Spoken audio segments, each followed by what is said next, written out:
All righty, everyone. We've got something special for you guys today. We have a brand new copy of AEON'S and Outcasts.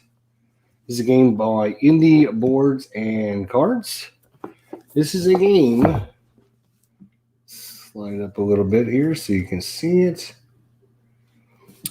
This is a game of is a cooperative deck building game where your deck is never shuffled. A variable player turn order simulates the chaos of battle, and deck management makes all your decisions meaningful. Every game you will face different nemesis, each with a unique set of powers and abilities, requiring a different strategy to defeat them.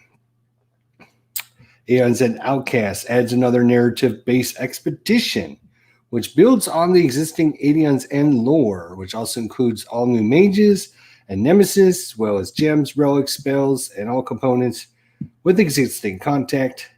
AEON'S and Outcast is a standalone expansion, so you can play this by itself, or you can mix it in with all the other AEON'S games out there. And let's see what's in the box. Let's see what's in the box. So this is pretty cool. We're going to see a lot of this, I think, in the next coming weeks and months. We shall see. I know I am pretty excited about this.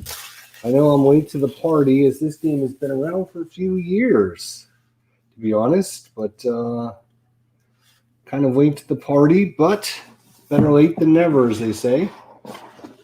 All right, so of course, nice quality box. Great. All right, so we have new rules. So if you're familiar with AEON'S End, check out the following section in yellow boxes. The Cursed deck simultaneously affects wandering from page 7. Additionally, at the end of Chapter 1, you'll unlock a new ally to protect instead of Greyhold. When you open envelope 1D, read the back of the envelope map for all rules involved with that new ally. So, color example of how to play, how to do things. All right, we have the end of the expedition rulebook. All right, so that tells us what to do at the end of the expedition. Cool.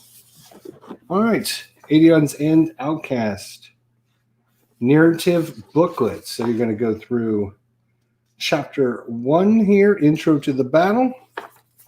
And this is one of the coolest parts about the game is they have this nice little insert to get you up and playing like immediately. So what you're going to do is you're going to find deck 1A. So all you have to do is go through and, well, we'll get to that here in a second. Let's see what else is in the box. So we have a nice little nemesis board. We got health tokens and little icons for different things. Of course, they all punch out. No counter clipping needed. More of them.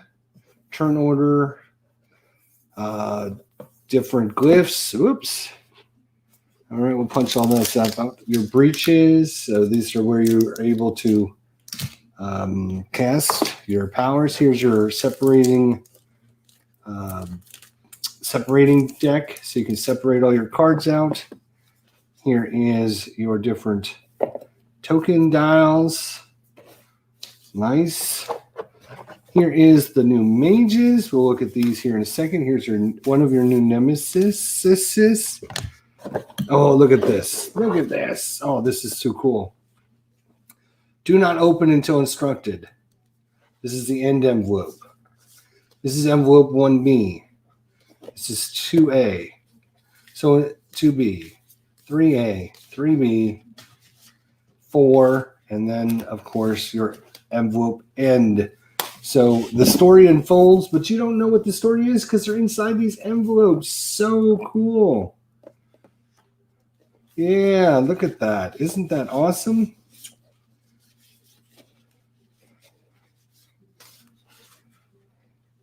We have some plastic bags to put all of our goodies in. So yeah, this is one of the coolest things about this whole series is, let's see what Hethwell has to say. Jesus, all these Kickstarters have finally showed up.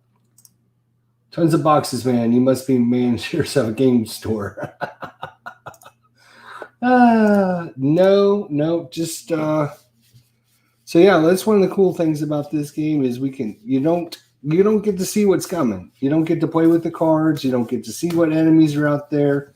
It's all a big freaking surprise. And like I said, so here is your deck. Stop. Do not use this deck until instructed to. Right? So we are going to find our one deck. Let's see here. 3B, 3A, 2A, 2B. All this stuff is going to add to your games. Of course, if you played this game before and you want to just add everything to your core game, you can do that. But if you want to follow along in the story and you want to do how the story as it evolves. So we are going to just take our deck. This is the front of Stop 1A deck. Do not open this until instructed to do so. So we got all the different decks. You see, it comes with quite a few cards there. Quite a few cards. Here's another pack of cards. And of course, your separator cards, your dials, your breaches, your different tokens. So this says, first, find the deck that has the card marks with the Stop 1A sign. This deck contains the 9 sets of cards that we use as the supply for your first game. Separate the cards into 9 piles and place them in a 3x3 grid in the middle of your table. So we're going to find our 1A deck, and we're ready to go. And we're going to follow along. We're going to choose our mages. We're going to put the decks out.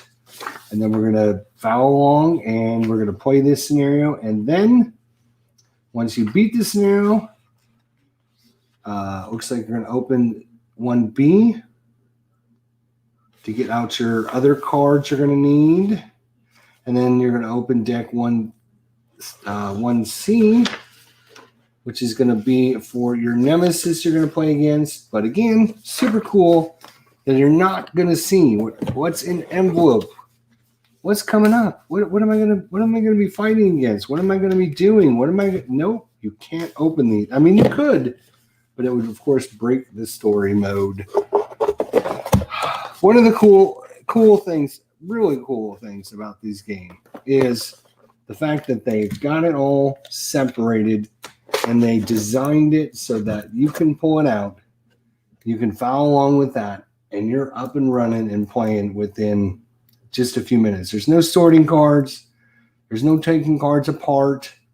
There's no, taking all these cards and trying to figure out what am I going to be using? What do I need? How do I get it all up and running? My daughter and her friends might like this one. It's up their alley. This is, I'm late to the party. This has been out for a while. And I'm going to have a full playthrough coming up here shortly. The reason we're not having a full playthrough yet, Heathwell, you're going to hate me, man, but watch this.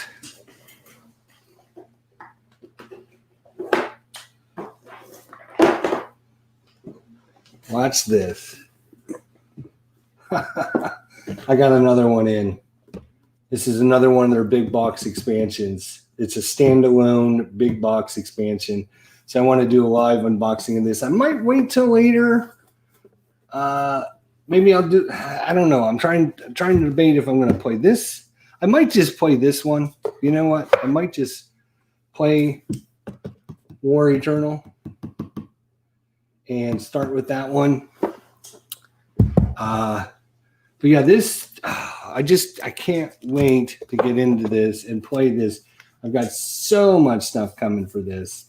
You guys will see tons and tons of this. But so basically, all your different mages are going to have different areas that they can cast spells on, and each of the mages has their own starting. Between this and a lot of other. This is not your standard deck building game. Like if you played, let's say, Legendary, or if you play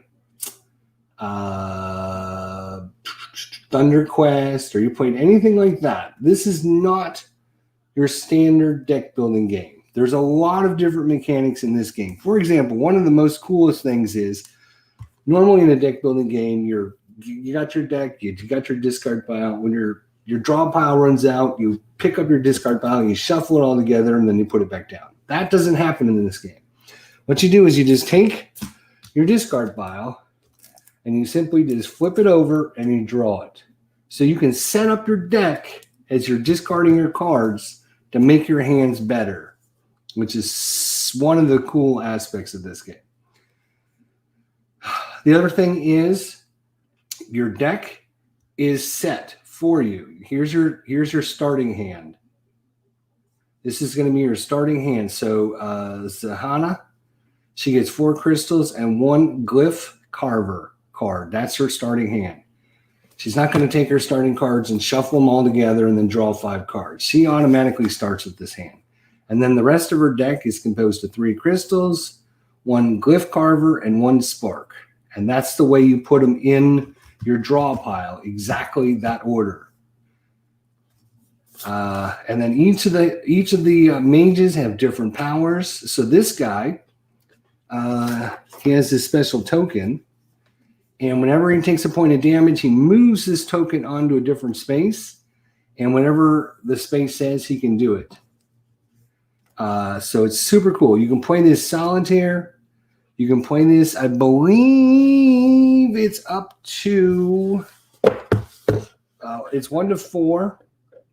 But I would recommend if you play solo, you can play it with 1 mage. But your first couple games, I would play with 2 mages if you're playing solo, just because there's some cards that will specifically help you out. And in this game, it's all about working cooperatively to beat the nemesis. And every one of these nemesis are so well designed. I cannot tell you guys. So this nemesis that comes in this pack, right, is completely different than all the other nemesis. What he does is normally you get a nemesis and it just has a bunch of health and you just take the health down. You know, he starts off with 50 or 60 hit points and then you just keep doing damage to him until he drops down to 0 and then you win. This nemesis is super cool because he has this special track and he gets 4 little tokens on this track and these move up and down on his track.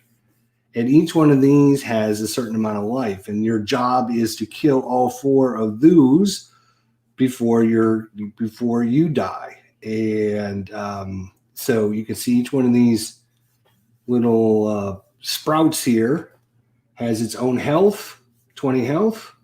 So you got to do 20, 40, 60, 80 points of damage. Yeah. So the way the guys are created are super ingenious. They're just so many cool things, and I'm not gonna spoil it if you're not familiar with AEON'S. I've never played it, but I've been watching like the last 2 weeks. I've been doing nothing but watching people play this game, and I'm like, oh, I gotta get this game. Yeah, it's basically a bunny from hell. That's pretty much what it is. Exactly the bunny from hell.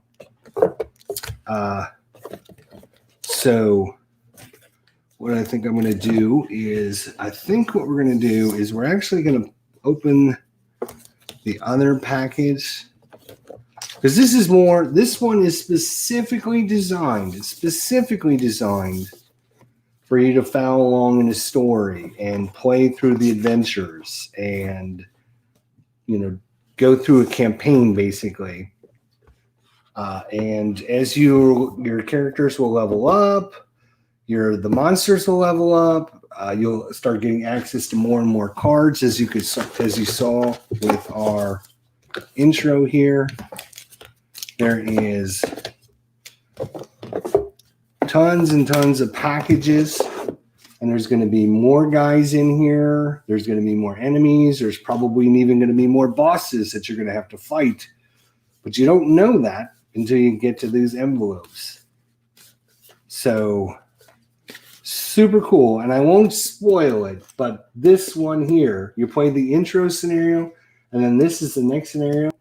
And this scenario changes everything about the game. This is like the newest addition to the game that changes the core mechanics of the game. And I'm not going to spoil what that is. So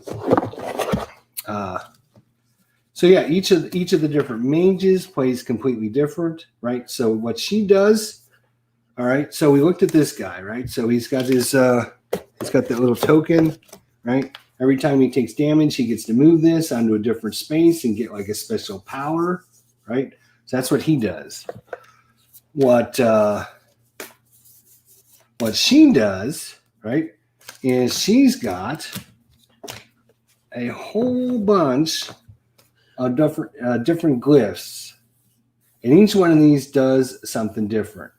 And what she does is she can place these glyphs on the cards that everyone buys. So there's a market, just like other typical deck building games where you have 9 sets of cards out and you can purchase those cards to make your deck better. What she can do is she can put glyphs on those cards. So when anyone buys that card, they get the bonus of whatever is on her glyph. So if she can gain 1 charge. So if someone who bought the card she put this glyph on, then they would gain a charge. And a charge is each one of these spaces down here at the bottom of their sheet is you charge this up, and then each of the heroes have like a superpower. And they're all different. So in her case, it's the Hana. Activate any player's main phase, and Gravehold, which is the town you're protecting, will gain 5 life. And then you're going to place 2 of your glyph tokens on top of any card in supply. So she's going to take 2 of her special tokens and put them on the supply. And, you know, completely different than the way this guy plays. Completely different. This lady, let's see what she does. And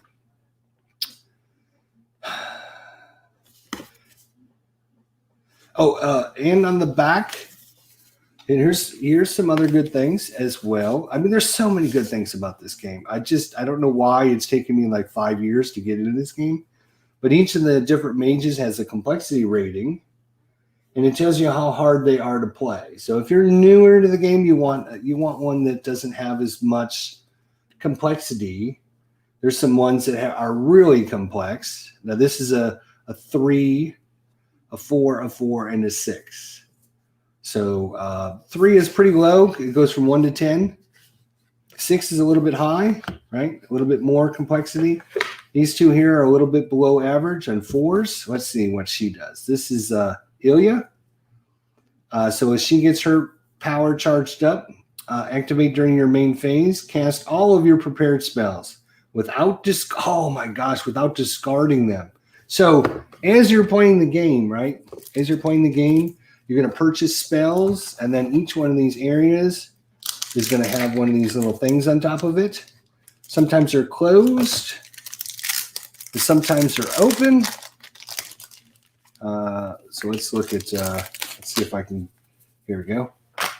And this is another cool thing. So you can see here, so for her level 1, it's open. So her breach is open like this. So if she buys a spell, she can put a spell on here to cast. Now this spot, right? Look at this spot. And this one is turned this way. So it's not open.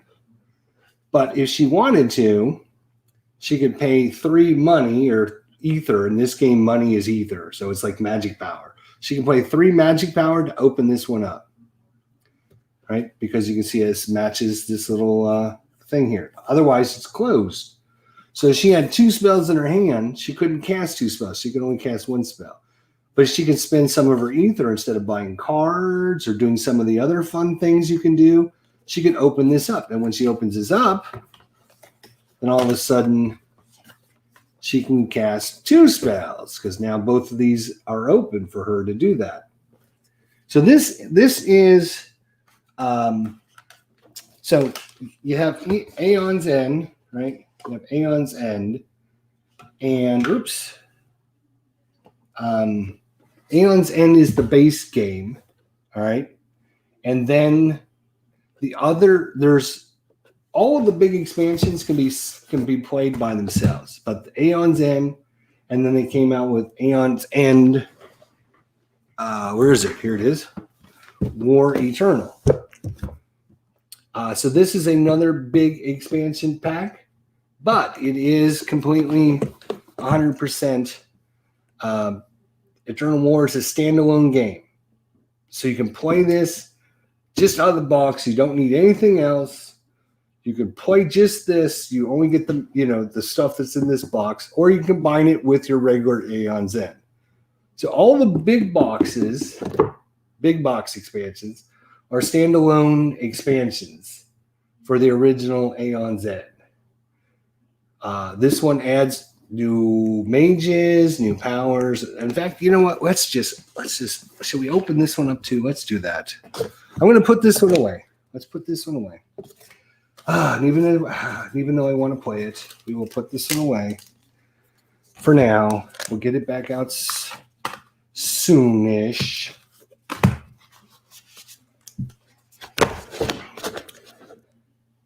All right, so that's Outcast big box expansion. It is everything. Now this one is specifically designed, like I said, to be like a campaign. You're going to go through like a story mode. You're going to have a booklet that has a story, and you're going to have specific scenarios to play through. And then once you play through all those scenarios, all you're going to do is take all those cards and all those mages and all the nemesis, and you're going to put them in a big pile with all your other stuff. And then you can make your own scenarios. But this one here, let's see what this one is. So this is War Eternal. So Aeon's End War Eternal is a cooperative deck building game where your deck is never shuffled. A variable player order simulates the chaos of battle, and deck management makes all your decisions meaningful. Every game, you will face a different nemesis, each with a unique set of abilities, requiring a different strategy to be defeated. War Eternal is a standalone game that contains everything you need to play, but it can be combined with the original Aeon's End for extended gameplay options. So you can take the original Aeon's End, and you can take this one, put them together. You're going to have a whole bunch of mages. You're going to have a whole bunch of nemesis. You're going to have a whole bunch of cards to choose from, and you can create your own scenarios however you want. This does not have a story mode in it. There's no adventuring. There's no like campaign structure or anything like that. This is just more goodies to play with if you enjoy Aeon's End. All right. Here is the booklet. Again, one of the coolest things is all you're going to do, if you've never played before, all you're going to do is take this sheet and you're going to follow the directions. And the way the game is made in the factory, is each card set, if I can get one out, is going to have a thing on it. Stop. Don't open this deck until instructed to. Here's C. Here's B.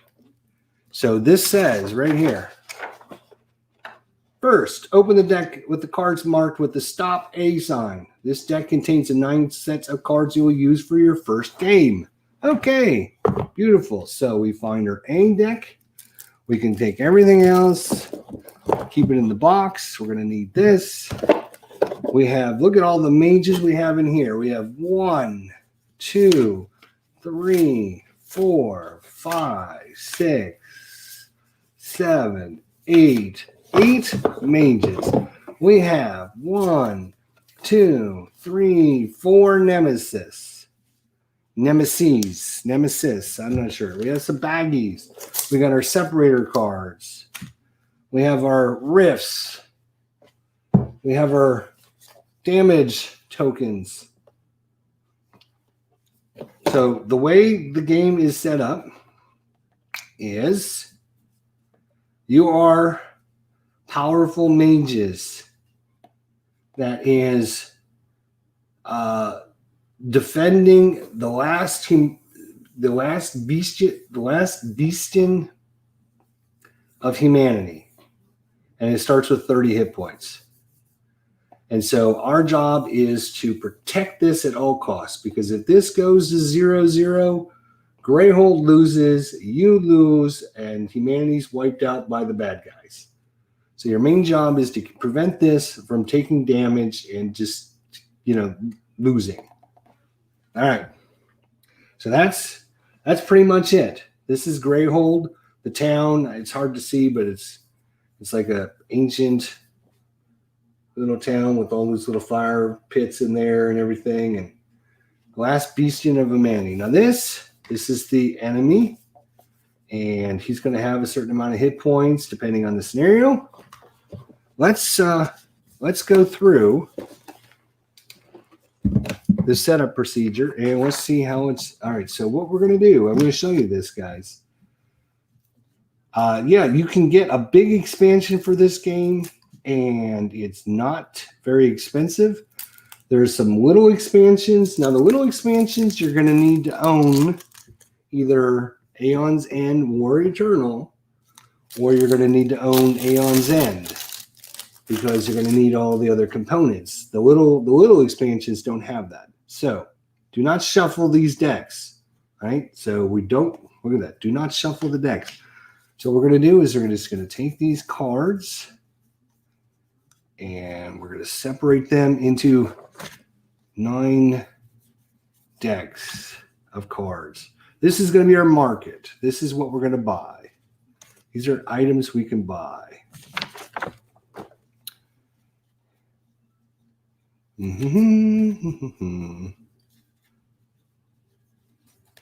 And they're always the same number of cards in each of these, which I'll show you guys here in a second. All right. So this is the market. This is what you're going to spend your money on when you earn money to buy things.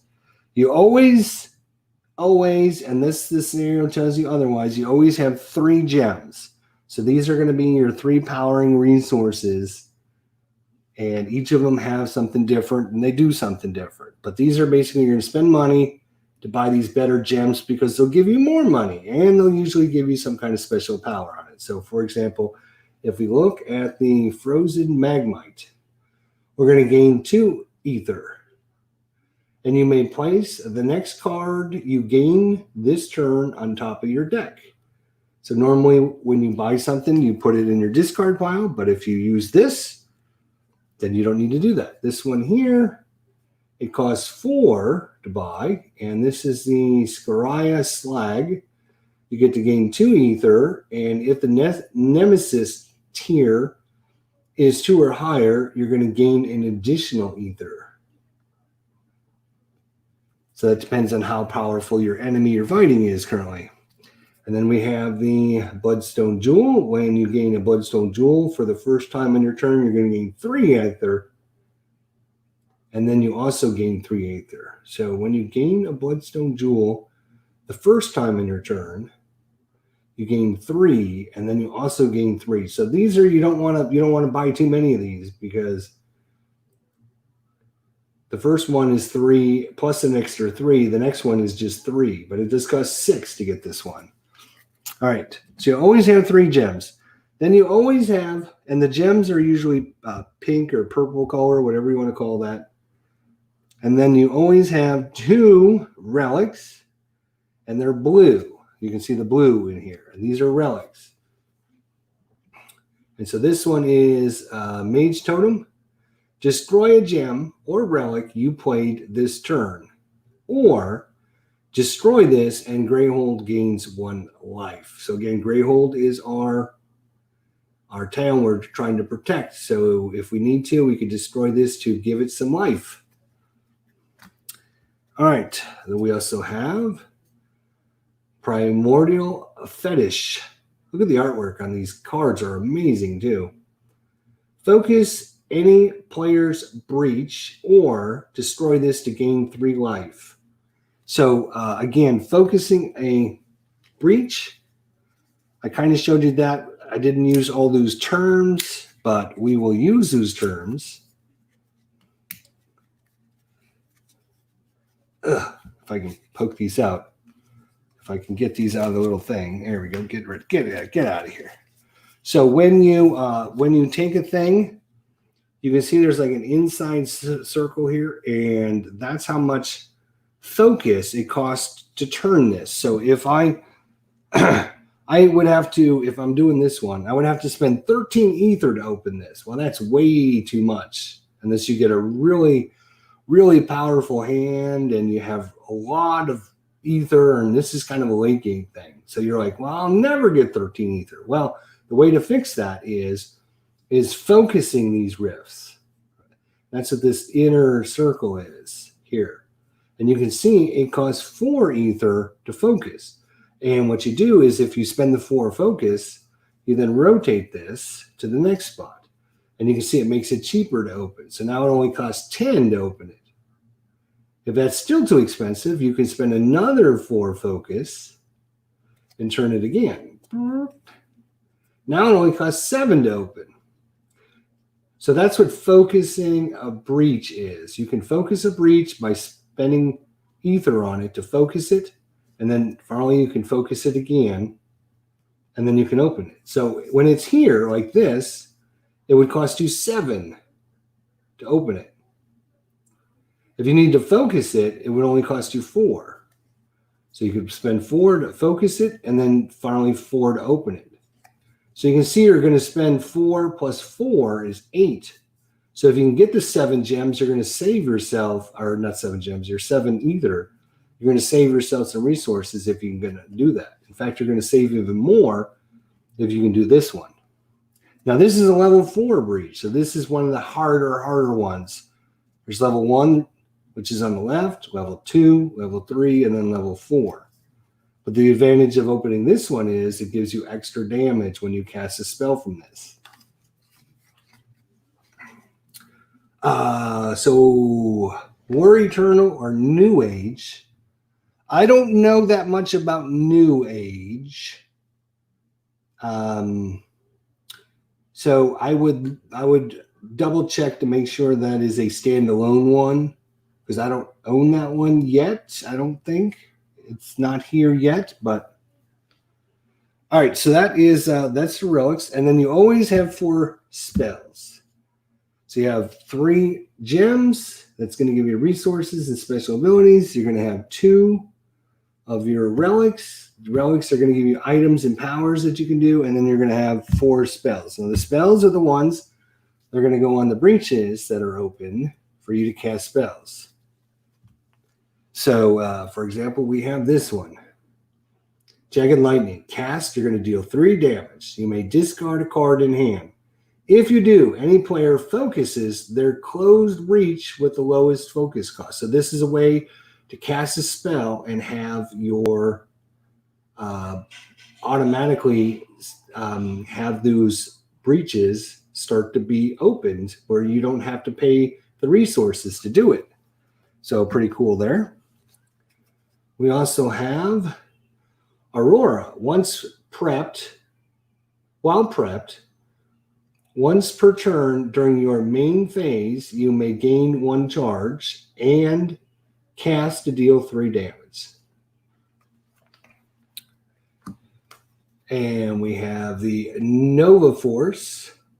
And again, the cost is up here in the right-hand corner. While prepped, once per turn during your main phase, you may gain 2 ether. That can only be used to gain a spell. So again, the yellow cards. And then when you cast this, it's going to deal 4 damage. And last but not least, we have Crystallize, 8 cost. And look, we've seen this guy's portrait a little bit ago. What does he do? He does Crystallize. Your spell must be prepped on 2 adjacent breaches so that this card touches both breaches. This fully occupies both breaches. Cast, an ally reveals their hand. Do 2 damage to each gem in that. Do 2 damage for each gem in that ally's hand. Wow. Okay. So then, of course, we have a ton of mages. 1, 2, 3, 4, 5, 6, 7. I thought we had 8. 1, 2, 3, 4, 5, 6, 7. Yeah, we have 8. Okay, we do have 8. All right, so we're just going to follow along on our directions. Where's our direction sheet? Here it is, right here. All right. So that's part 1. Separate the cards. Part 2. Next, find the player match for the following breach mages: Grex, Mazahardin, Mist, and Quilius. Each player should pick one of these mats. So we should find Grex. Let's see here. Quilius is 1. Mist is 1. Mazahardin is 1. And Gex is 1. So the other mages we're not going to play with, at least in the beginning of the game. So we're going to choose 2 of these because we're going to play solo. We're going to choose 2 of these. So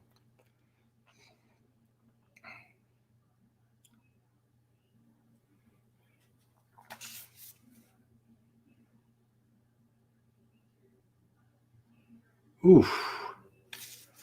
Wow. Let's see. All right. I'm going to slide this back a little bit so we can actually, we're going to actually try to set this up somewhat on my desk here. All right, we're not going to need the rule book. Thank you. I think we've got most of this figured out. All right, so I'm going to decide which ones we're going to do.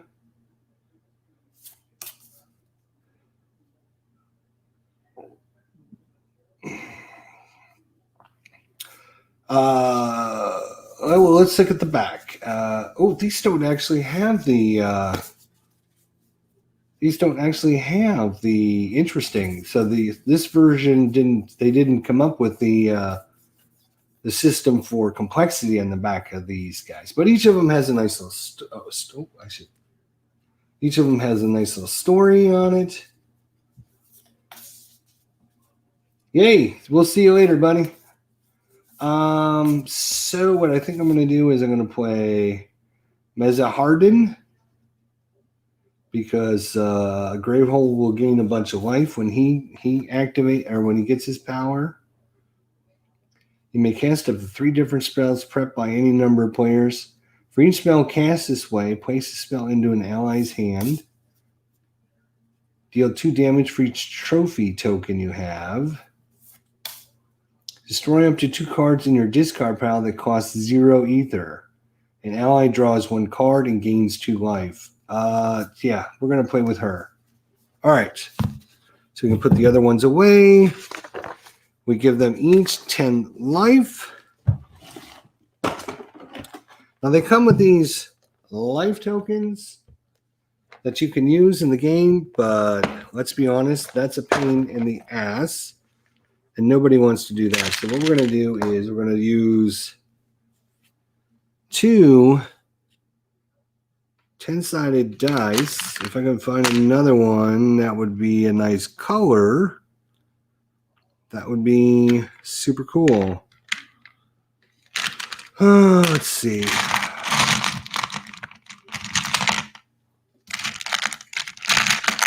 I guess we'll do like that. Oh, you know what? I found the white one. The white one stands out a little bit better for you guys. All right, so that's cool. We'll keep these out because we'll probably need more tokens. I'm just going to put that there for now. So we're probably not going to need these, hopefully. All right, so I'm going to start organizing things a little bit easier for me. So I'm going to have the Nemesis kind of, I guess, up here. So what I'm going to do is I'm going to have the player boards down here, okay? Which means we can get these baggies out of here. All right, so we're gonna move the markets.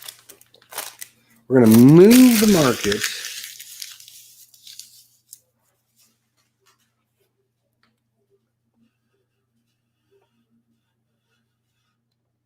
And we can put this cable up out of the way. That would be super cool. All right, so we're gonna move the market up over here.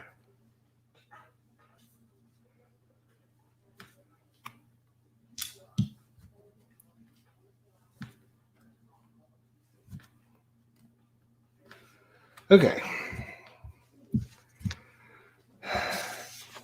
So each players, oh, I can't do it like that. All right, what we're going to have to do is set that out of the way for a second. How are we going to do this? We're going to have,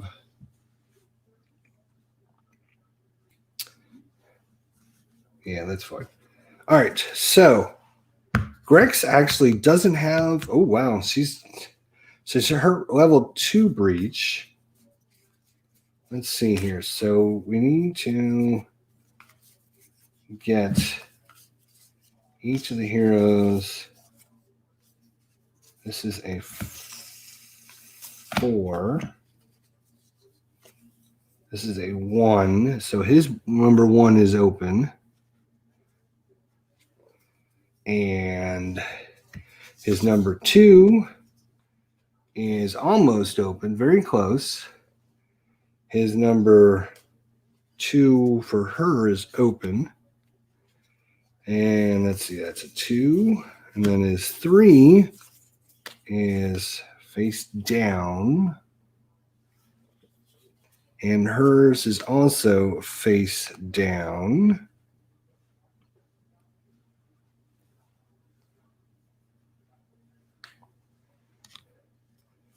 And then the 4's, hers is face straight down. And his is also face straight down.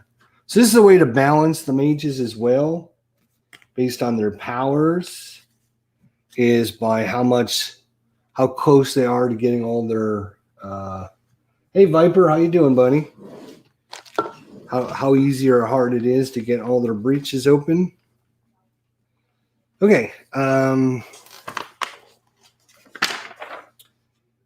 Open the deck that says B, stop. Okay. So we got to go find deck B.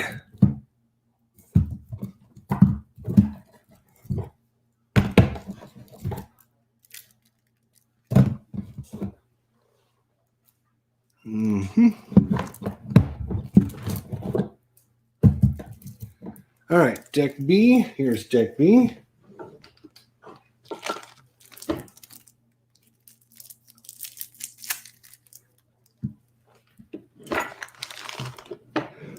Nice PJs. Thanks, buddy. It's like 40 degrees here, and I don't have any like winter pajamas anymore. So I'm like, I got to pull out the old stuff, my PJs. All right, so let's see what we got here. Do not shuffle this deck. No, we will not shuffle this deck. Of course we won't. All right. So let's see what it says here. This deck will contain all the cards you need for your starting hands and starting decks, as well as turn order and reference card. Each player, the card listed on their player mat in the section labeled starting hand and starting deck.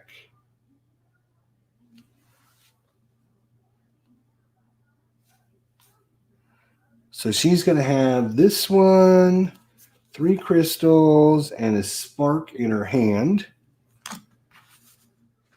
And then she's going to have 4 crystals and then a spark. 4 crystals and then a spark in her draw pile. Okay. And oh, look, we chose the two that are actually starting the game with us. Isn't that like, that's an amazing. So he gets the World Heart Shard. He's going to have 2 crystals and 2 sparks in his hand. And then his deck is going to be 4 crystals and 1 spark. And I believe the spark goes underneath, if I'm not mistaken. All right, so the rest of these cards are just for the other heroes, I believe. Right, okay. So that's the hero decks, which we're not going to need, because we're not going to be using this. Then we need player 1. We need 2 Nemesis, and we need player 2. Player turn order, and then the Nemesis is on the back. There we go. All right. And so you're going to need, oh, I forgot to get out the number 1s. Number 1. And I'm going to sleeve these cards because of all, there isn't any, normally there isn't any shuffling. There's only a little bit of shuffling in this game, but the one thing you do shuffle all the time is this turn order deck. So this is another thing that makes AEON'S End much different than a lot of the other deck building games out there, is that it doesn't go in around a circle. The turn order is completely random. So you're going to see here, if you were playing with 4 players, you would have player 1, player 2, player 3, and player 4. So they would each get to go once. And the Nemesis, which is the guy we're fighting against, will get to go twice.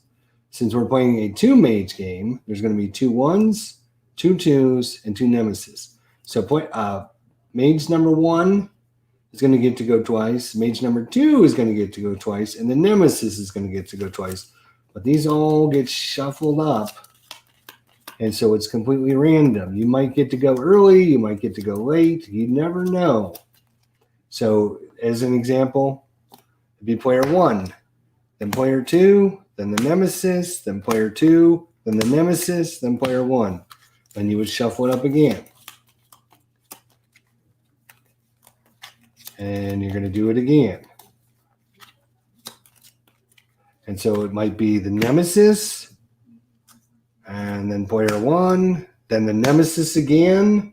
So right off the bat, like the Nemesis got to go real early in that turn, which might have screwed every one of your plans up. So yeah, cool. All right, so that's that deck. Where's our cheat sheet here?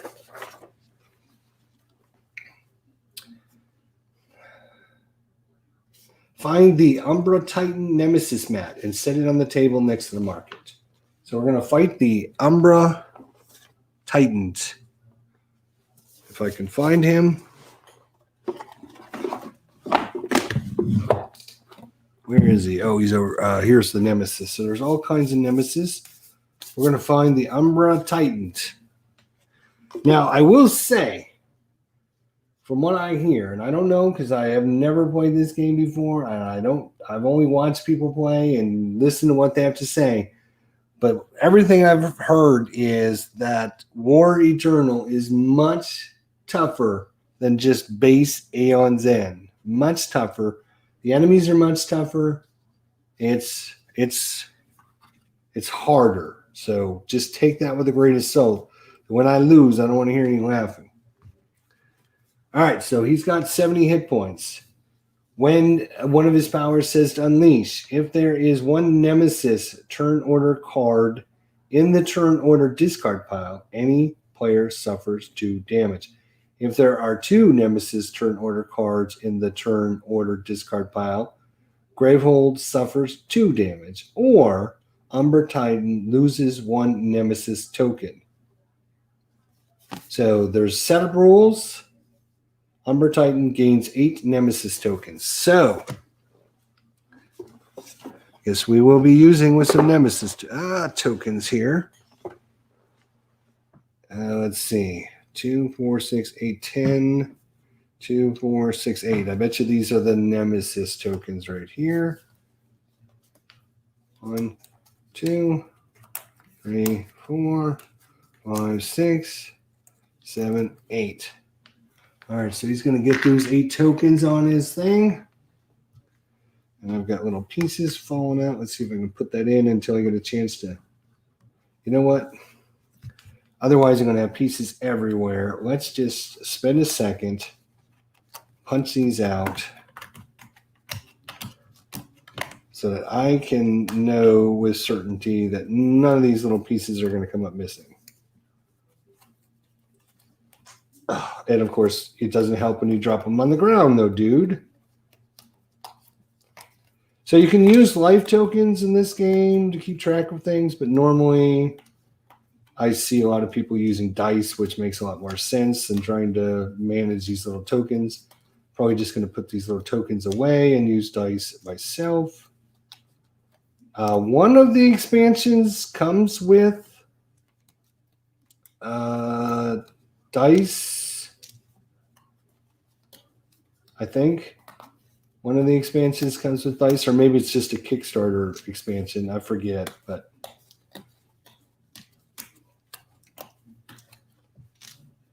all right, so we'll punch these out real quick.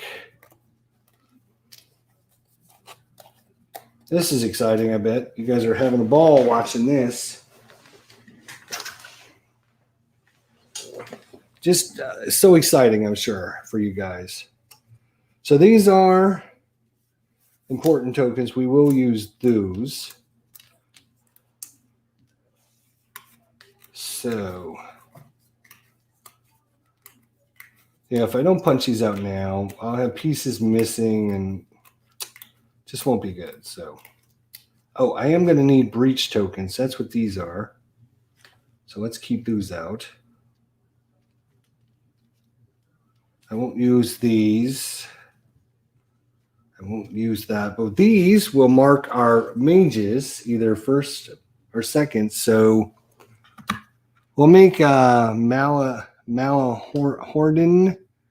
Oh, he's got the red. So each of our mages starts with 10 life, and she will be player 2, and he will be mage number 1. Okay, cool. Where are these baggies? Here's these baggies. All right, so we'll get started here pretty shortly-ish. There's not there's an additional rule. When Umbra Titan has 0 Nemesis tokens, Gravehold Foundation is undermined. Gravehold collapses into rubble, and the players lose. So if he ever loses those tokens, we lose. But we can prevent him from doing bad things by removing a token. So it kind of gives us a little bit of leeway in there. All right, so we're just going to put those in the bag. All right, so this is player 1's hand. Gravehold here has 30 hit points. I'll put that. Oh, you guys can't see that. What about here? Can you see that? I put it up there. All right. Not a lot of room, but I think we'll be okay. So I'll put her hand here. This is his hand here. All right. And 70 hit points for him. Oops. 70. Let's see. Can we put that like that? You guys, can you see? It's not sturdy enough. What am I going to put back there? Can we put this little thing like that? There we go. Can you see that now? 70 and 30. There we go. Okay, good. So there's his hand. Here's her hand. 10 hit points, player 2. We got the breach set up. Interesting. She doesn't start with the breach at all. Let's see if she has any special rules on the back. No, she doesn't. Okay.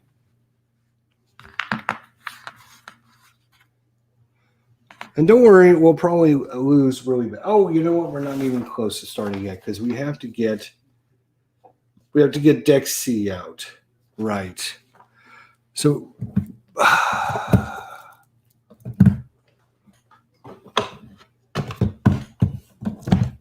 all right, so deck C is going to be the monster deck.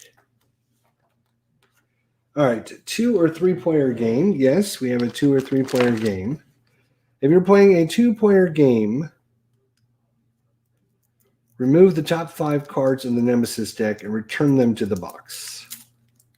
If you're playing a 3-player game, remove the top 3 cards. All right, and we don't shuffle these because they've already been pre-shuffled for us at the factory. And they want us to play these cards exactly like this. So we are playing a 2-mage game, obviously, as you can see. And it says, look, ready to begin your first game. Read the Eternal War rulebook for complete rules and examples of play, which hopefully we won't need to do. All right, so because we're playing... If you're playing a 2-player game, remove the top 5 cards of the Nemesis deck. All right, so we're going to take the top 5. 1, 2, 3, 4, 5. All right, we're going to set that as aside. This is the bad deck of doom. All right, that just sucks because I want his hand to go there. I want her hand to go there. Where are we going to put this? You know what I'm going to do?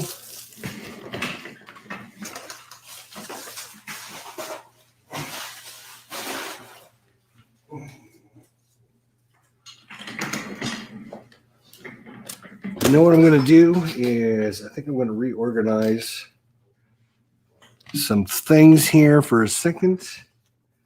So deck C, we can get rid of that card. We don't need these other breaches. We can put those away. All right. So what I'm going to do is we're going to go...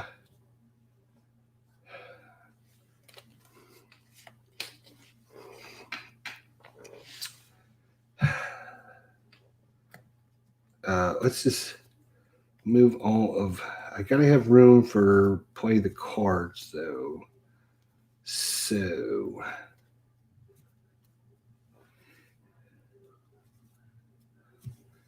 All right, so there is his deck there. There we go. All right. I think, for the love of God, I think we're ready to go. I think we're ready to go. Holy cow. All right. Whew. Wish us luck, boys and girls. Wish us luck.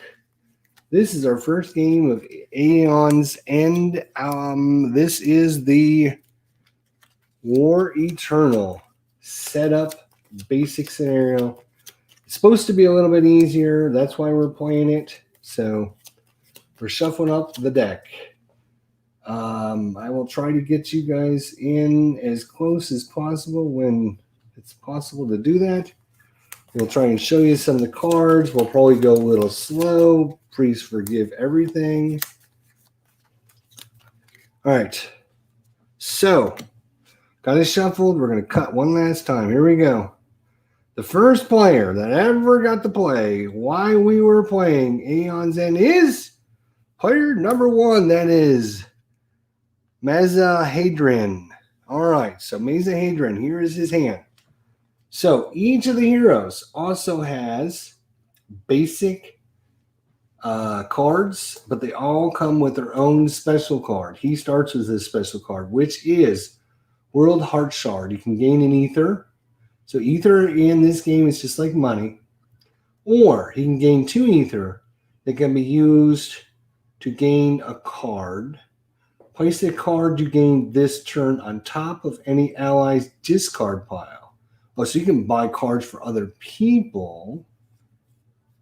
And he also has a crystal, which gives him 1 ether, another crystal that gives him 1 ether, a spark, which will let him do 1 damage, and another spark that does 1 damage.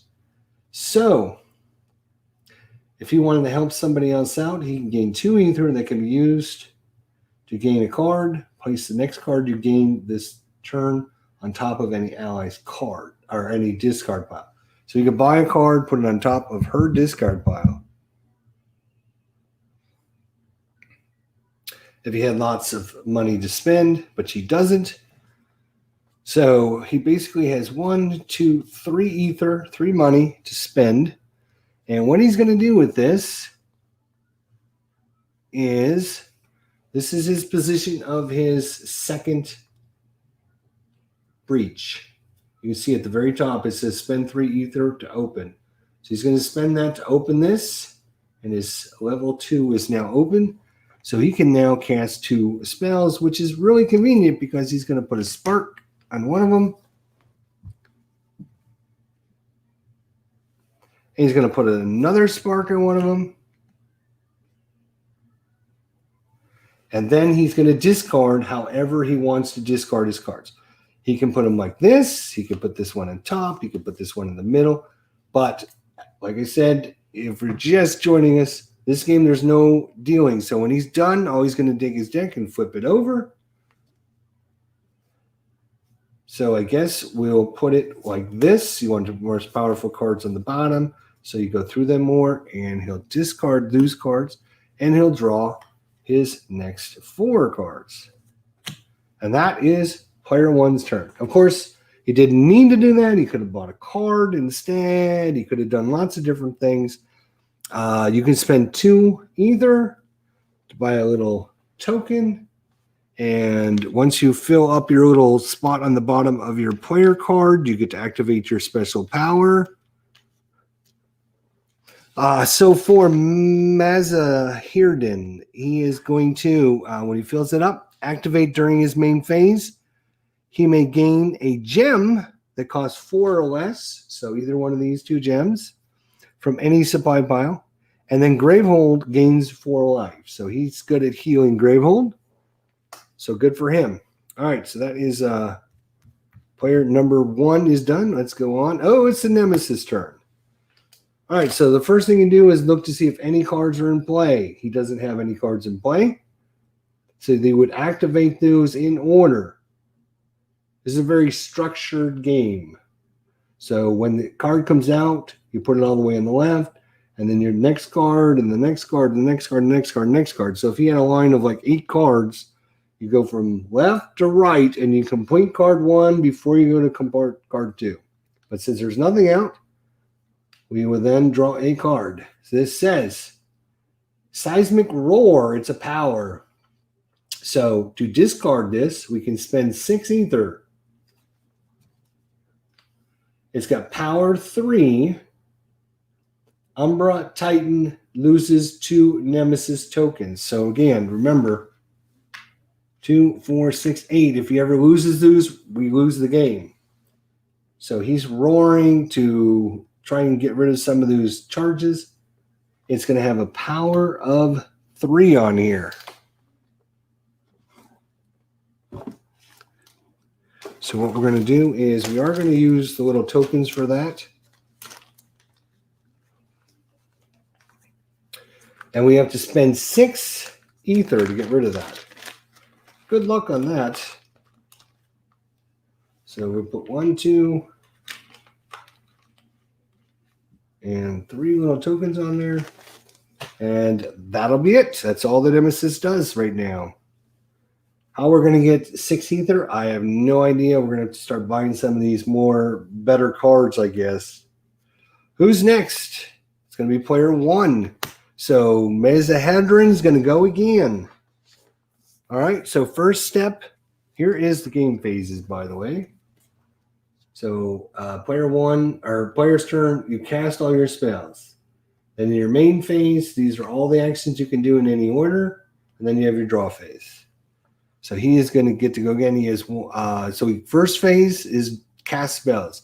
So he's going to cast his spark, does 1 point of damage, that immediately goes in his discard pile. He has a spark, does 1 damage, immediately goes in his discard pile. So the Nemesis here is down to 68 points. We almost won already.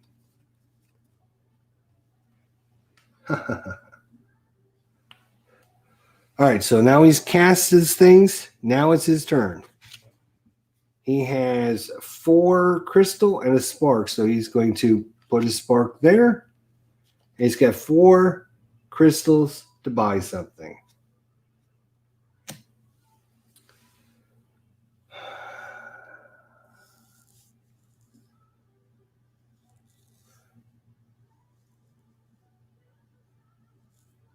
Well, we would like this not to go off, but he doesn't have 6 ether. And you can't just like do 3 ether on it and then do 3 later. You have to do it all at one time, I'm pretty sure. So he's going to have to get, 4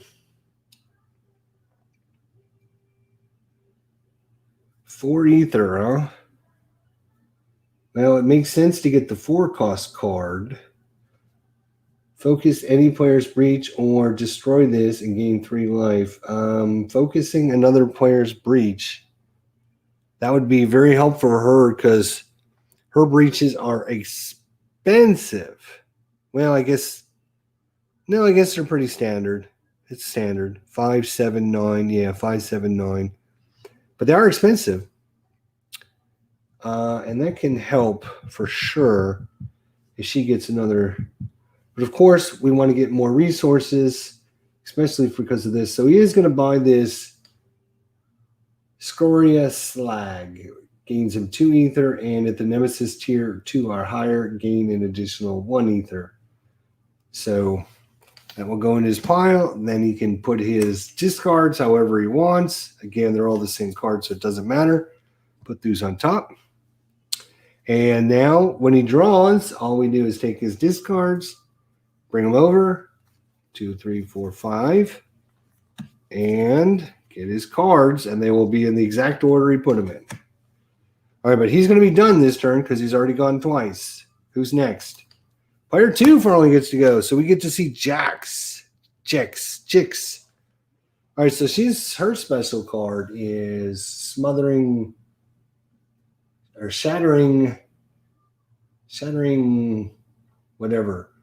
Gain an ether, and you may place the top card of any ally's discard pile into your hand.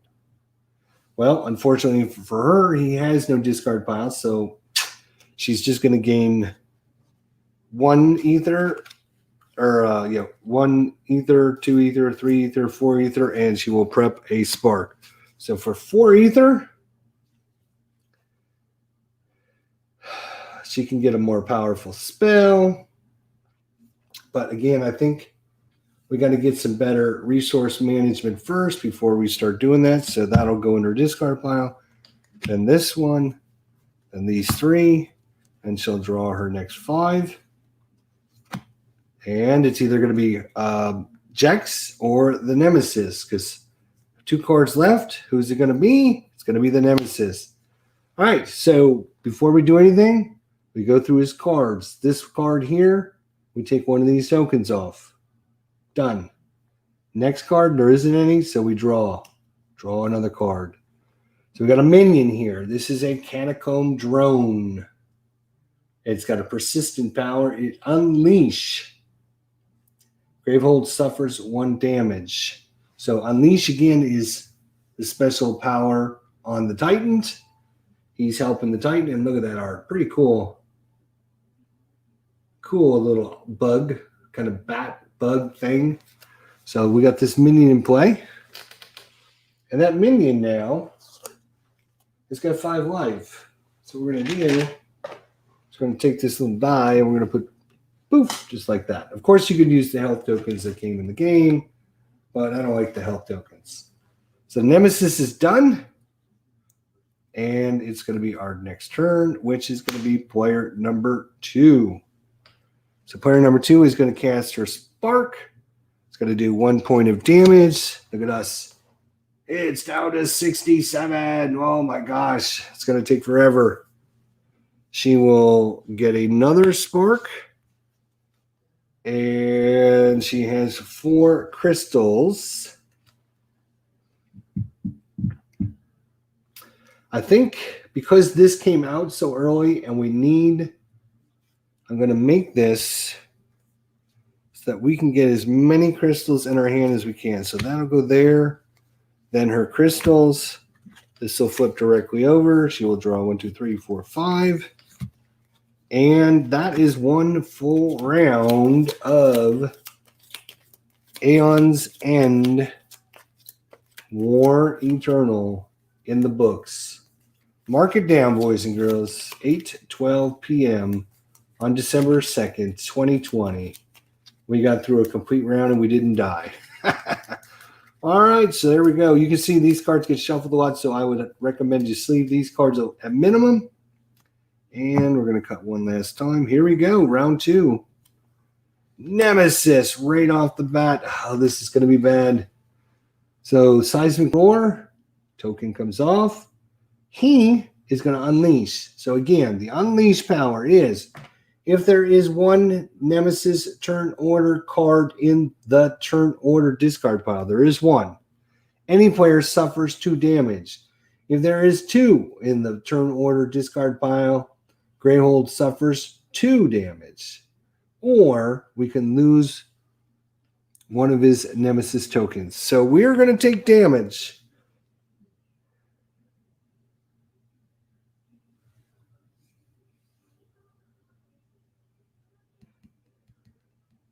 And it's going to come off of Malazardin. So he's down to 8. 2 damage is 8. What am I thinking? That's a lot of damage. So he's down to 8. The reason I'm taking it off of him is Jex's power. Any ally draws a card and gains 2 life. So she can heal him back. He can heal Greyhold. So he unleashes and Greyhold suffers 1 damage. So the town of Greyhold is down to 29 points. And that's not it. We get to draw another card. To discard it, discard 2 prep spells. So this will go off unless somebody discards 2 prep spells. It's got a power 2 and it's going to unleash twice. Oh my gosh. That's crazy.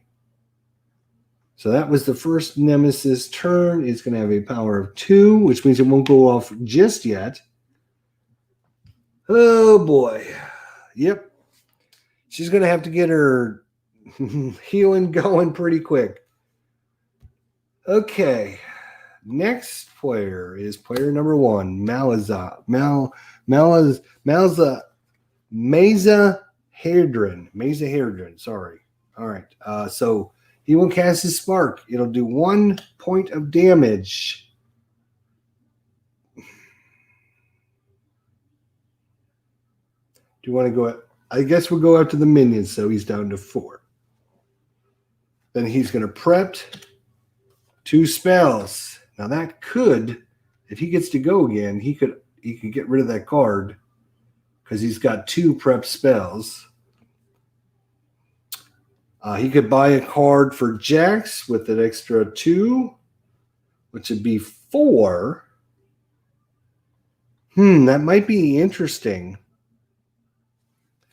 Gain 2 that can only be used to gain a card. Place the next card you gain this turn on top of an ally's discard pile. So it would be her first card she would get next turn. And it would give us 2, 3, 4.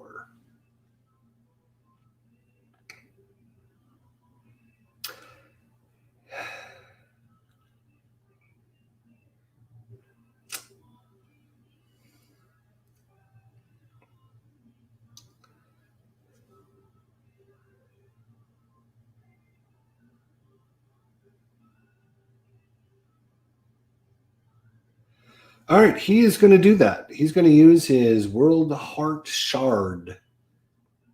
You can gain 1 ether, or you can gain 2 ether, and can only be used to gain a card, so he can't do it to get charges. Place the next card you gain this turn on top of your ally's discard piles. So he's going to spend all 4. He's going to buy her this Jagged Lightning. The Jagged Lightning will deal 3 damage, and you may discard a card in your hand. If you do, any player focuses their closed reach with the lowest focus cost. So she can kind of help him back with this. So that's going to go there. then he is going to discard like this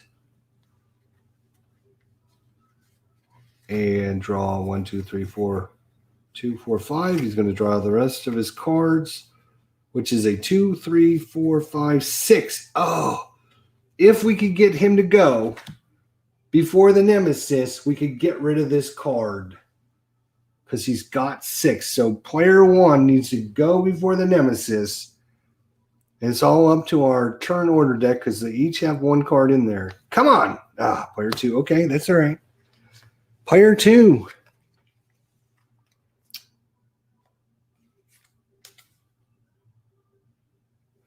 You may place the top card of any ally's discard pile into your hand.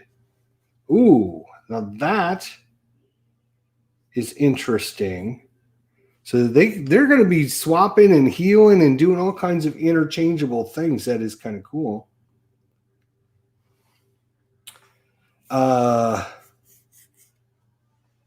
You may place the top card of any ally's discard pile into your hand. So this is gain 1, 2, 3, 4, 5, 6, 7. Actually, hang on a second. 2, 3, 4, 5, 6. She could get rid of that seismic roar.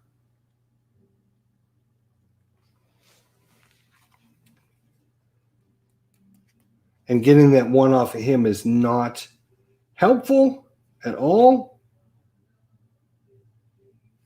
2, 3, 4, 5, 6. She's going to place all 6 of these.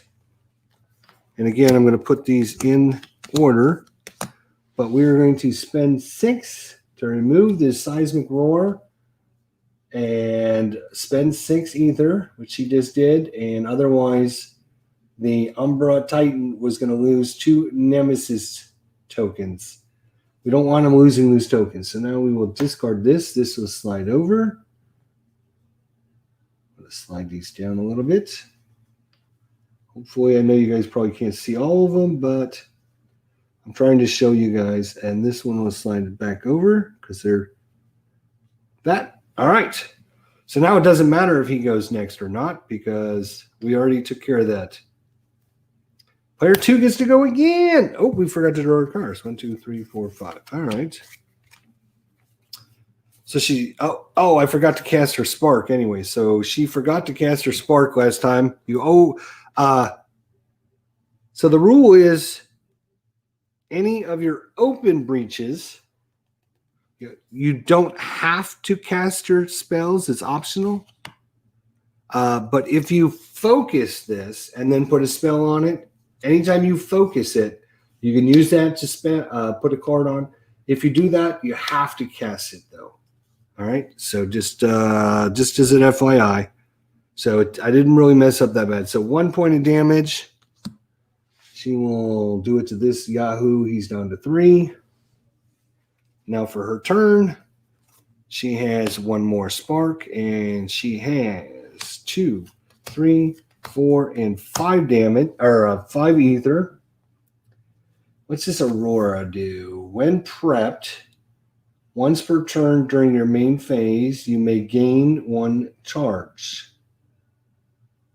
Cast, deal 3 damage. So you prep this, and instead of casting it to do damage, you can let it sit there like we just talked about, and you can gain a charge.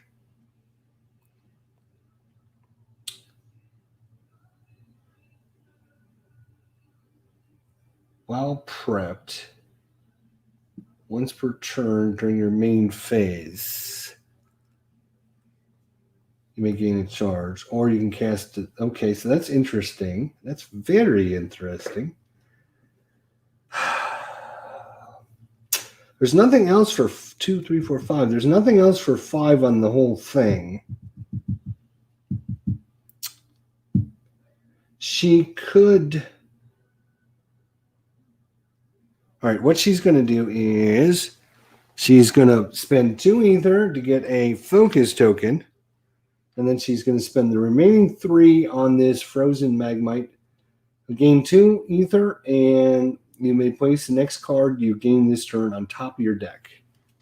So, and then she's going to place that there. Then she's going to place that there. And then she's going to place this there.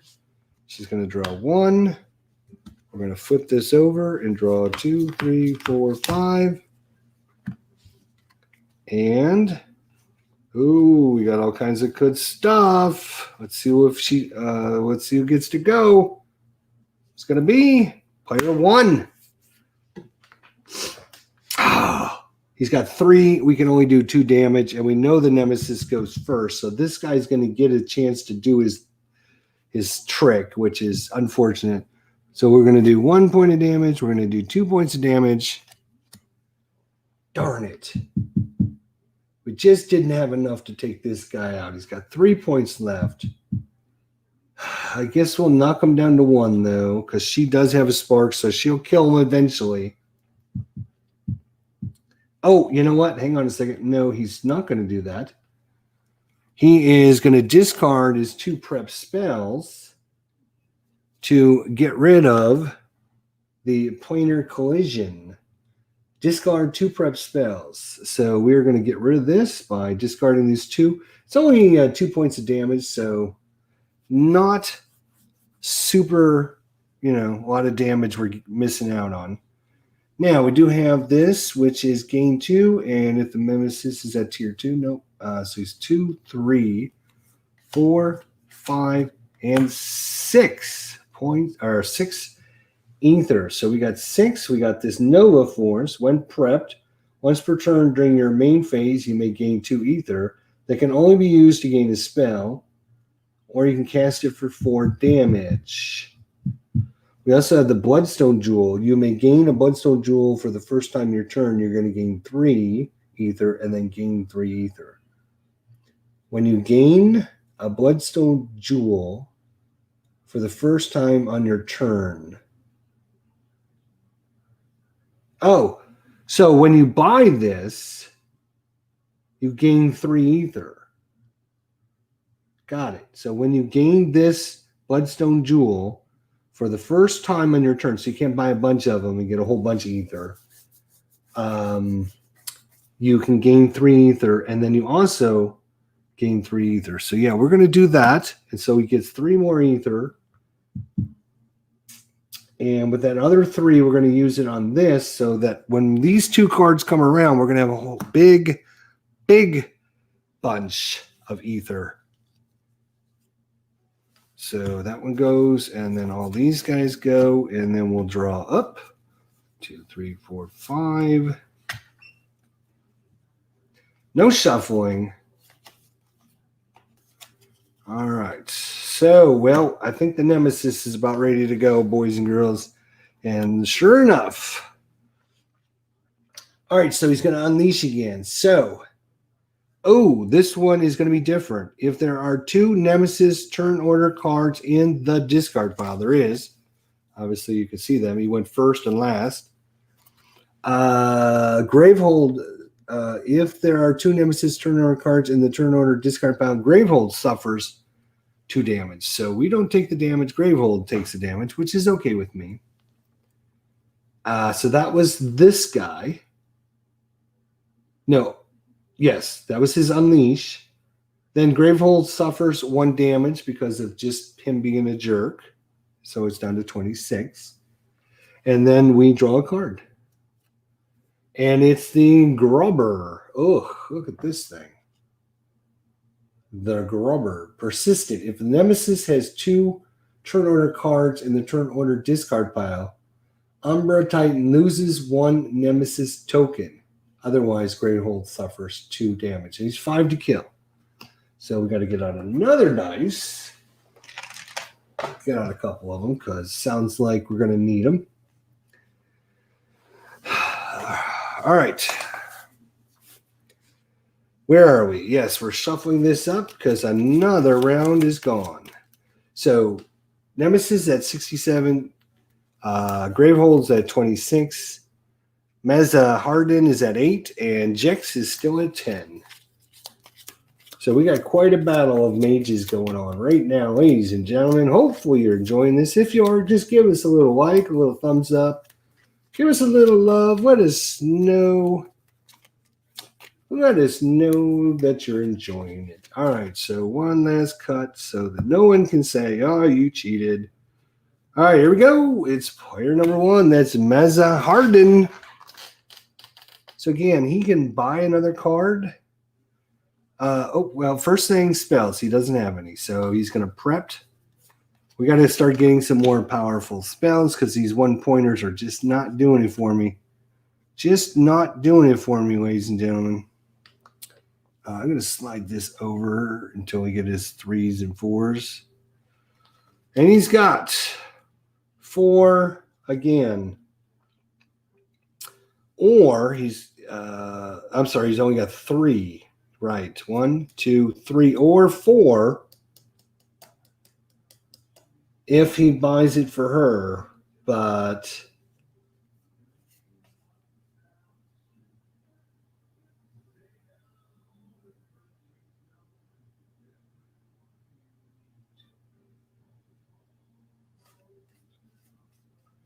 so this is kind of a way, destroy a gem or relic you played this turn. I think this is a gem. Well, it says crystal on it, though. Oh, no, it says gem right there. Okay. So this is be a nice, easy way to call her deck, or call his deck. 3...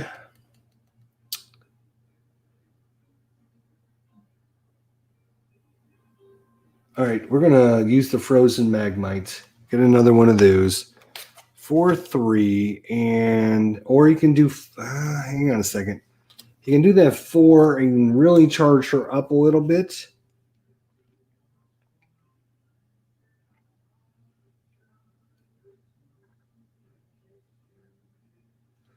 Yeah, you know what? I am going to do that. I am going to spend his special World Heart Shard. 2, 3, 4. He can only buy cards. So this one is a 4. Now he's going to play that right there on the top of her discard pile. 1, 2, 3, 4, 5. All right. And, oh, yeah, he's going to have a big 3, 4, 5, 6, 7, 8 resources. He can go for the big boy. Or he can get a bunch of charges as well. 2, 4, 6, 8. Oh, that would power him up. All right. All right. So that was his turn. Next on the turn order is the Nemesis. So, Catacomb Drone, Persistent. The enemy is going to unleash. Again, someone needs to... There's only one Nemesis card. So someone takes 2 damage. That is going to be... Jax is going to take 2. And then Gravehold suffers 1 damage from that. So he's down to 25. Then we go to the Groomer. If the Nemesis has 2 turn order cards in the turn order discard pile, the Titan loses 2 Nemesis tokens. Otherwise, Gravehold suffers 2 damage, and it's down to 23 already. Great. And we draw another card, because why not? Okay, Heart of Nothing. It's a power card to discard. Discard 4 cards in your hand.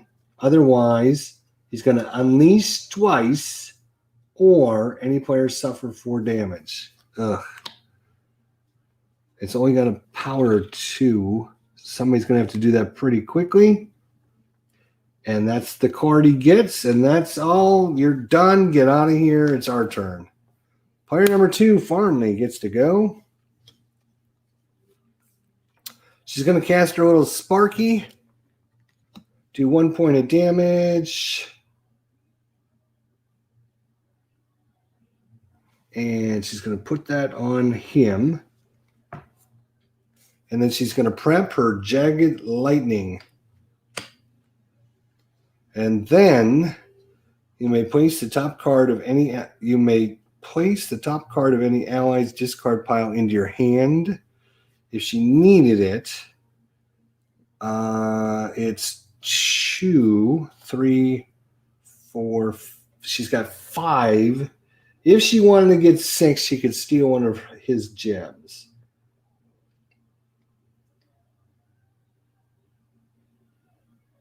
So let's see. A 6 is going to be all prep. Once per turn during your main phase, you may gain 2 ether that can only be used to gain a spell, and it does 4 damage.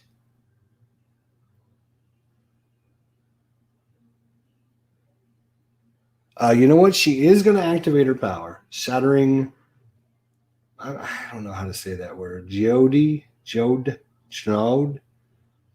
And you may place the top card of any ally's discard pile in your hand. So she's actually going to do that. And she's going to get 1, 2, 3, 4, 5, 6. And she's going to get this blood jewel. And the blood jewel, when you gain a blood jewel for the first time on your turn, you're going to gain 3 ether.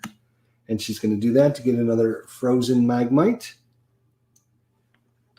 And then she's going to discard this, and then this, and then this. 1, 2, 3, 4, 5. All right. That's her turn. Next, Nemesis. Oh, God. Okay, we're going to have problems. Unleash. She's going to unleash again. This time there's 2, which means Gravehold's going to take 2 more damage. 1, 2. And then suffer 1 more damage. So it's down to 20. Then the Gruber is going to get to, if the Nemesis has 2 turn order cards in the turn order discard pile, then he is going to lose a Nemesis token, which he will do. And it says otherwise, Gravehold suffers 2 damage. So he loses that instead. So he's down to 7. Again, if you consider all those tokens, we die. Then this will lose a token. And then we have another. Oh, we got another minion here. Persistent. The player with the most expensive prep spell discards its spell, or it loses a Nemesis token. Wow, and this is a 6 damage one. We got to get some powerful spells, boys and girls. Well, we're going to get to go twice in a row, our heroes are, because he's already gone twice. So maybe we can take care of some of that nonsense there.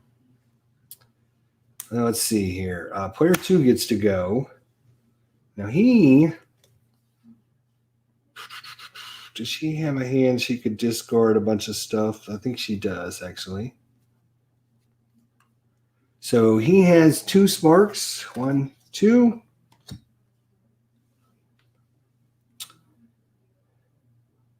We are going to finally kill this guy for 1. 3. Actually,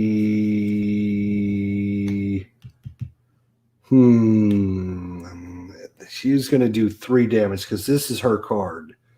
So we could take this guy out if he puts his damage on that. Yeah. So he's going to take that down to 3. Might as well get rid of that one. All right.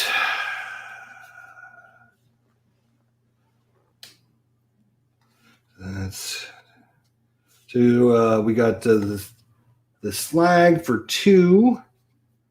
We have the magma. Oh, she's going to prep her spell, of course.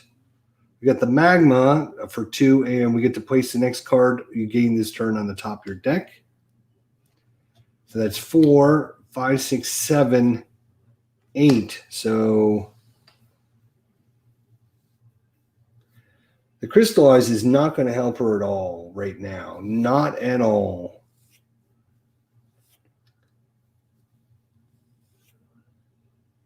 So he's going to get 1, put it on the top of his deck. And he's going to buy another 1, put it in his discard pile. Then he is going to discard these in that order. 1, 2, 3, 4, 5. All right, looks good so far. We haven't gotten very many charges, which we need to work on. We haven't worked on our opening up our breaches yet. There's so many things you want to do and just can't do it. Player 1 gets to go again. My apologies. I was thinking it was her, but no. So that is 1 damage. Well, then we are going to get rid of this guy after all. So that's going to slide everything over.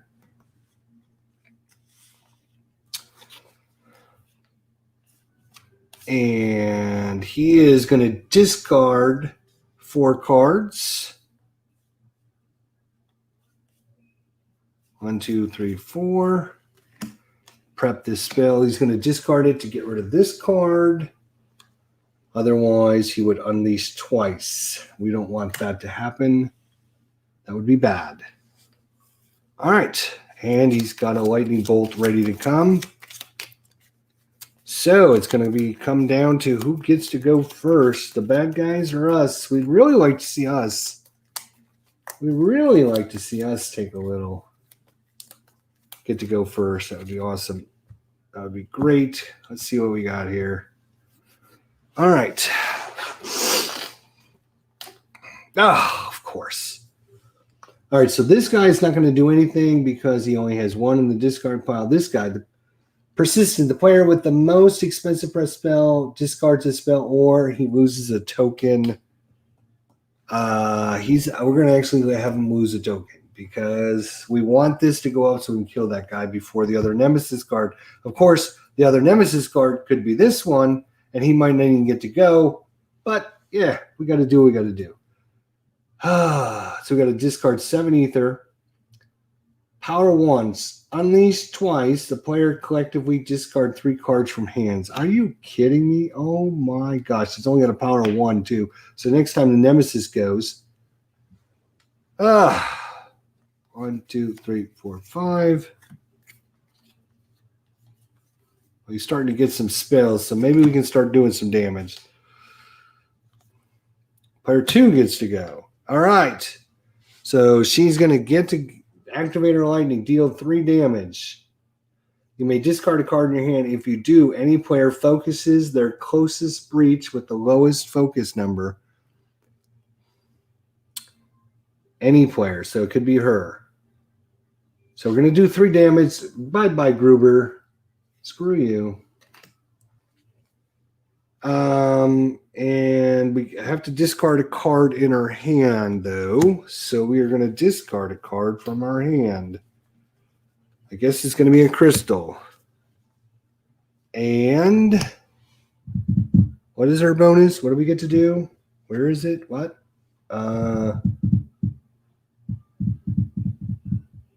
Let's just make sure we don't have 7. 2, 4, 5. It would have only been 6. It wouldn't have been enough to get that anyways.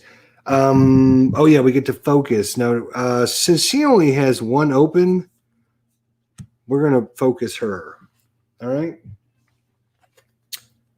And we only have 1 spell, so it's not going to matter.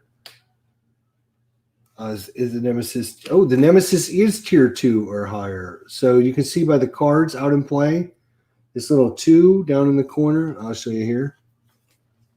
So down in the bottom corner shows what level cards. There's level 1, level 2, and level 3. He's playing a level 2 card, which means I believe that means he's 2nd level. So with that, we're going to get 3 ether, 4, 5, and then you may place the next card you gain this turn on top of your deck. 6. So we're going to get 6 ether.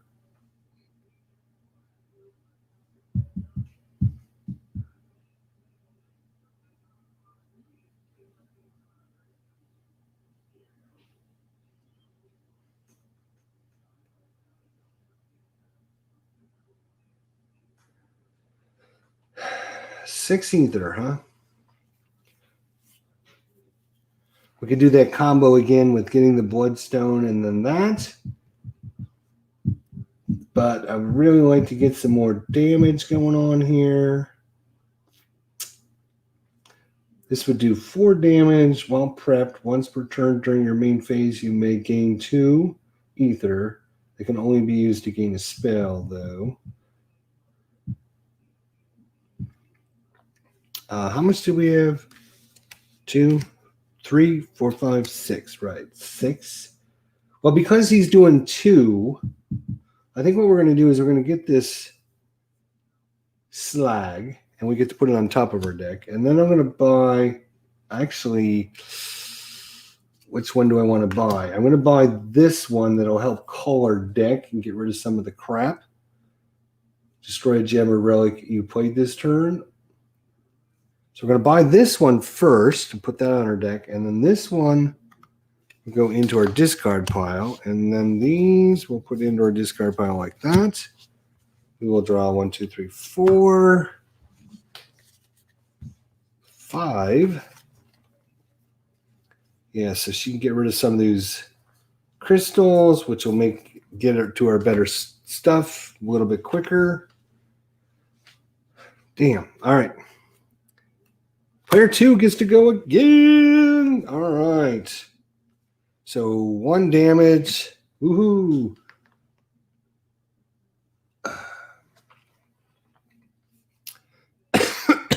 She's going to prep her lightning bolt. Destroy a gem or relic you played this turn. So we're going to get 3 crystals. We're going to buy a magnet. And then we're going to destroy this, which means out of the game. And we're going to put this down next to these gems because she's going to be killing all those gems. 4, 5. All right. Player number 1. Or, no, player Nemesis. All right. The player with the most expensive spell. So they both have expensive spells. Damn.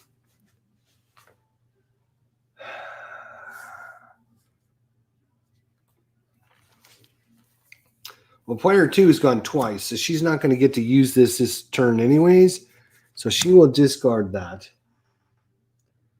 And then this will activate. Unleash twice.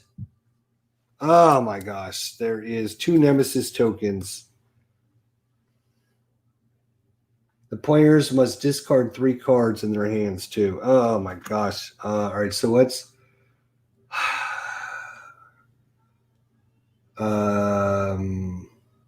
unleash twice.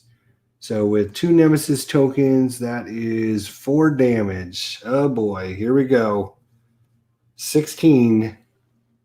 Here we go. Here comes the downfall, boys and girls. And then players must discard 3 cards in hand. But she's only got 1 spell.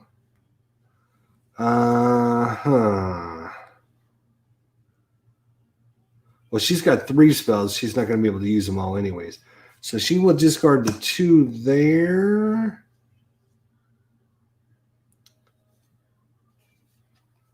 Does she have 1 we can get rid of? She's got all good cards, really, except for the spark. Yeah. So there's the 3 cards we discarded. 7. Are we going to be able to get 3, 4, 5, 6, 7, 8? Yeah, we could actually discard that with her hand, but we're going to have to wait. All right. Player 1, Farnley. Yay. All right. 3 damage. So that's going to knock this guy down to 2. And you may discard a card in your hand. If you do, any player focuses their closest breach. He will discard this crystal. And we're going to focus her breach so she can open it up. And she's got 3. Oh, he's prepared this spell. And he's only got 3 ether.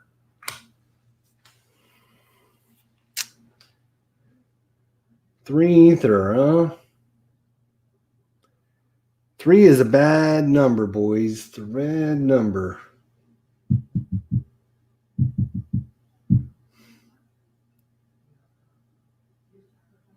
Well, he's got to start getting this so Gravehold can get some stuff. So then he'll discard this. 1, 2, 3, 4, 5. Not the greatest of hands. All right. Last one is going to be player 1. Yes, he will get to go again. Right. So he will cast his lightning bolt. 3 damage. Boom. Cryptic. Get out of here. Kryptonikic. And if he discards a card, we can focus again.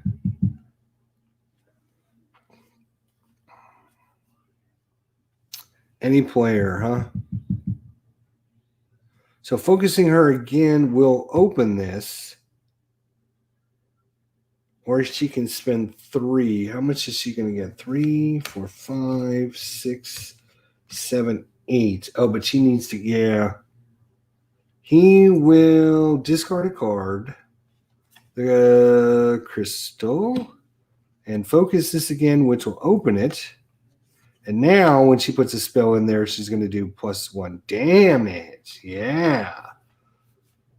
All right, so he's got 2, and he can put the card on top of his deck. 4 +1 because he's at tier 2. So that is 2, 4, 5,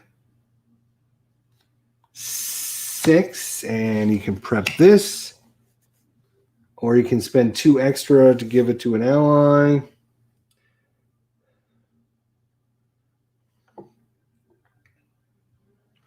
Nope, I think he's going to take this nice Nova Force. While prep, once per turn, he can get some extra ether or cast it and deal 4 damage.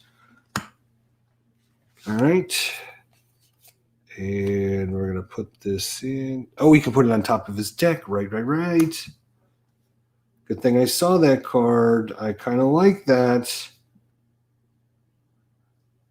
We're actually going to put these in with his card on top because his card isn't as good as the rest. 5 cards and... All right. We got to get him some more so he can heal, and I think he's just going to have to... He's going to have to keep doing that over and over. And oh no, she's the one that's going to discard to get him. So she's got to go before this goes, or we're going to be in big trouble. So come on, player 1. Come on, player 1. Find your stupid little cards in here. Player 1, you can do it. Player 1, come on. Player 1, come on. 1. Damn. Of course it's not. So he gets unleashed twice, which means somebody's going to take 4 damage. Now, we're going to have 2 and 2, which probably makes more sense. So we're down to 6 and 6.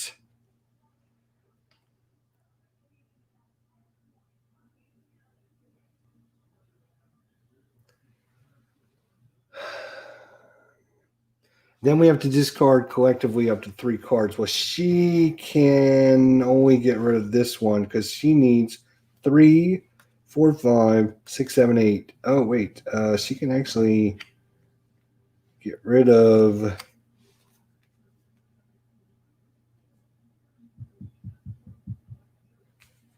Three, 4, 5, 6, 7. That's what she's going to need to close that.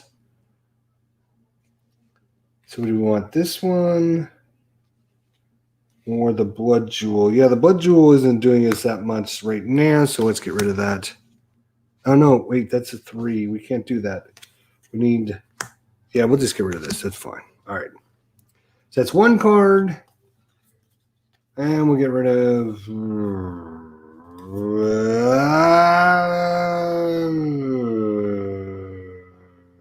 yeah, these 2. So, stupid jerk. All right, another card. Minion, 11 health. Persistent Unleash, of course. So that is just going to be a ton of damage we need to do to that thing.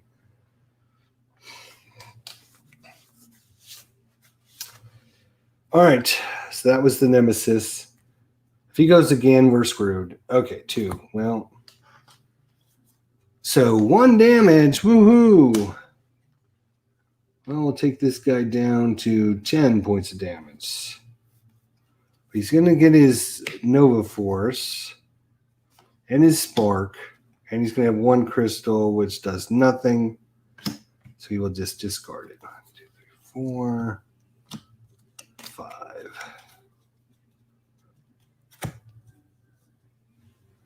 Right, he's Player 1, Farnley. Hey, she's got 7, so she's going to get rid of this Morbid Gyre. Yuck. That thing was nasty. For 7 resources. So, yeah, she didn't even get to use any of her good stuff. 1, 2, 3, 4, 5. All right, let's start getting some spells going now. Jeez.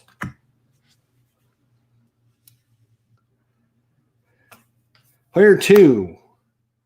All right, so here we go. We're going to do... Well, let's see. Let's see what we're going to do first. We got 2 lightning bolts ready to come, so we better cast these spells. So that is no force deals 4. Spark deals 1. That's 5 points of damage. So he's down to 5. And now we're going to prep a couple more. There we go. Now we're starting to do something. And she's... that's too bad. So 4 crystals, and she's got nowhere to put a spark, so he's got to hold it in his hand. So 4 crystals. He's going to get 2, 4. So he's going to hold this in his hand. So he's only going to get to draw 1, 2, 3, 4. Okay. I'm loving this game. Wow, I cannot believe it's taking me this long to get this rolling on my channel. That's just stupid. I don't know what I was thinking. Here we go. Come on. Damn it. So he's going to unleash. There is 2 there. So that means 2 more damage. 1, 2. And he's going to get another card. Unleash twice. And then Gravehold suffers 2 more damage. So that's going to be 2, 4, 6 damage. He is down to 8 points of OMG. And it's going to be up to player 1, which has no spells. He can prep this, though. And 4 crystals.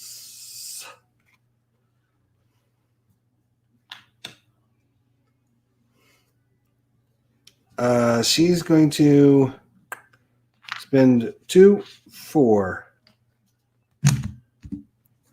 1, 2, 3, 4, and 5. All right. So I'd like to kill that guy before he unleashes again, which we can do.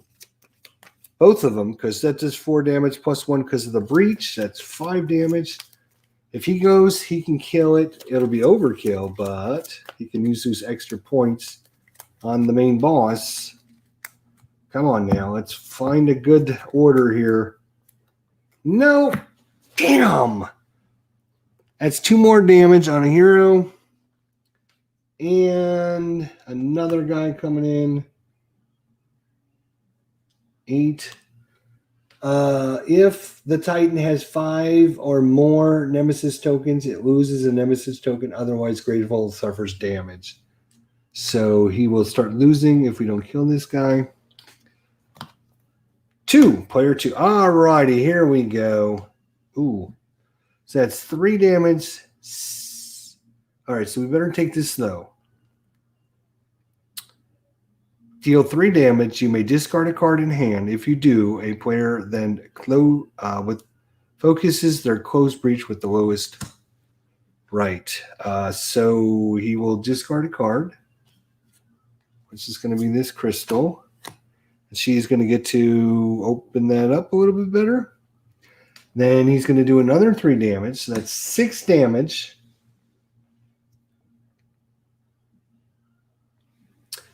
So that's 5 on this guy and 1 on this guy. So he's down to 7.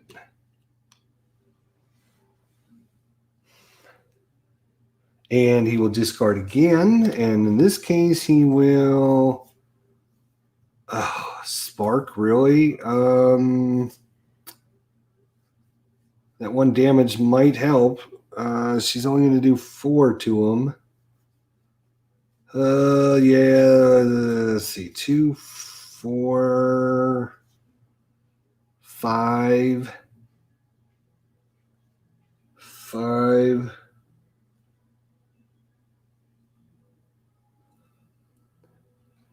Yeah. So we're going to discard this stat. So then he's got 5. He's going to buy an Aurora. And then we're going to discard down. 1, 2, 3, 4, 5. Oh, you know what he should have done? He should have bought another thing and healed because it's down to 8 points.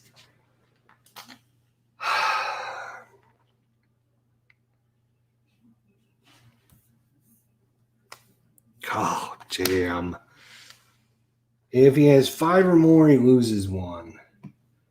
And then the players collectively destroyed the 2 most expensive prep spells, or he loses 2 Nemesis tokens. 2, 4, he's at 5 Nemesis tokens, or we lose the 1 spell we have prepped. So I think that's worth it. There, are you happy? Jerk face, jerk. Yep, so that's it for them. Player 1. Do we have any spells at all? He's got Nova Force, and he's got his Spark, and he's got 3 crystals. And so he's going to spend 2 crystals, and he's going to spend them all. You may gain a gem that costs 4 or less from the supply. So that's going to be this one right here. Thank you. And also, Gravehold gains 4 life. So it's back up to 8 plus 4 is what, 12. So back up to 12. Good job. So that was 2 crystals to get that last one. He only has 1 left and can't do anything with that. 5. And he's got 1 good spell coming. All right. Player 1 gets to go again. All right, here we go.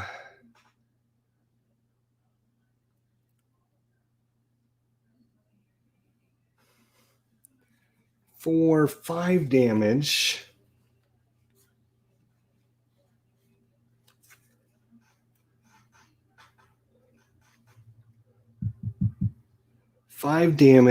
Or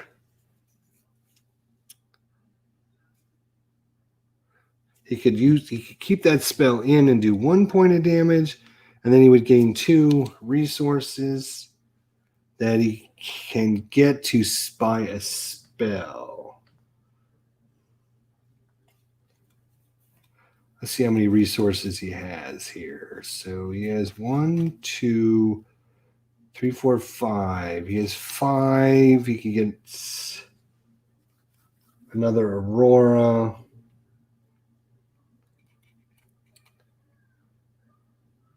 Nope. We're just going to do the damage. So that's going to be 4 plus 1, 5 damage. And then he's going to prep his spells.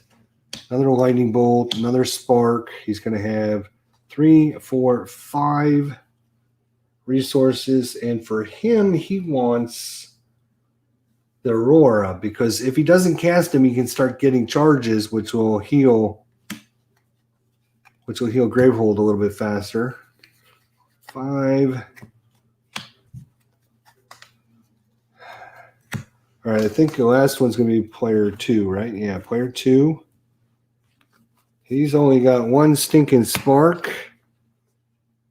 And then 3, 6, 8, and the next card goes on top, 9. So I'm going to spend 2, 4,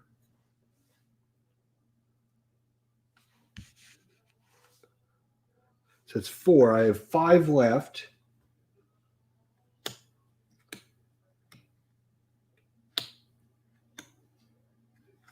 And she's going to get this Aurora, put it on top. Okay.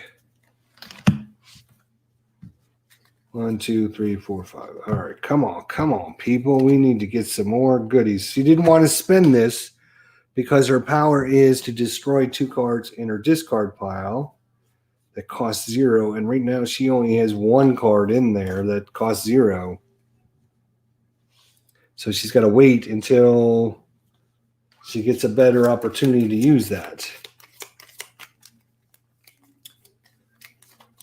All right, killing this guy before they get to go would be awesome. I'm just saying.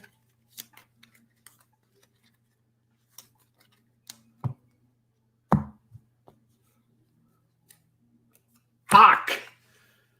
If he has 5 or more, he does. He loses one, and then we draw a card, and it's another behemoth. This one is any player suffers 2 damage.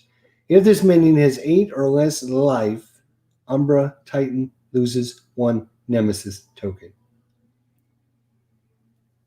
So we got to kill that guy like instantaneously. Player 1. So he's got 1 damage. I guess we'll go there. She's got the Aurora, and that is it. We have 2 and can place on top 3, 4. I'm going to put this right there, and then we can destroy this crystal with this.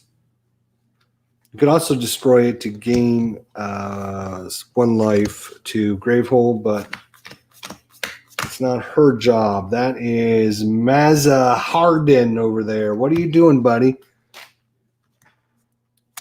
Oh, yeah, there you go. All right. So, Spark, 1 damage. Boom. This guy is gone. Farm me.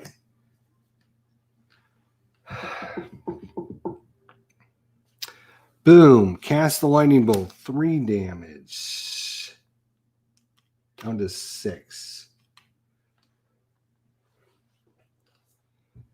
And if we discard a card, which we will, we can focus this. And we have 3, 4, 5, which I'm going to spend to open our breach, which will give us +1 damage.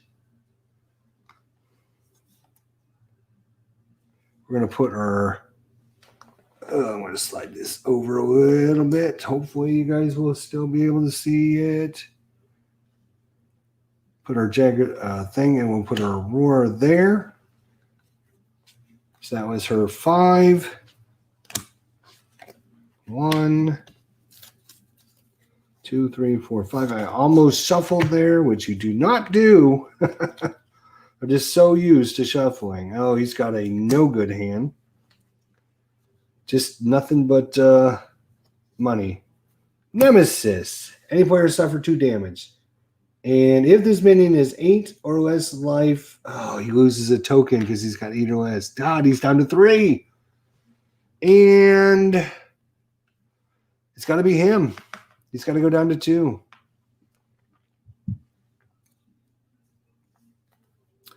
Player 1.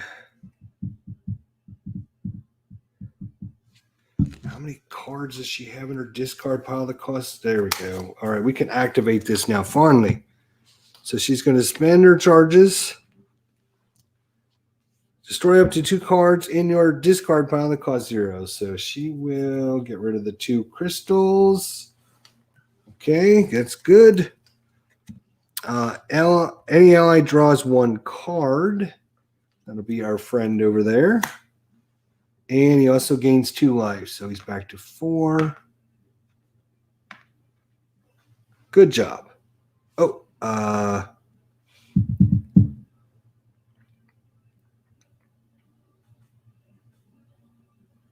she is going to not cast this and get a charge.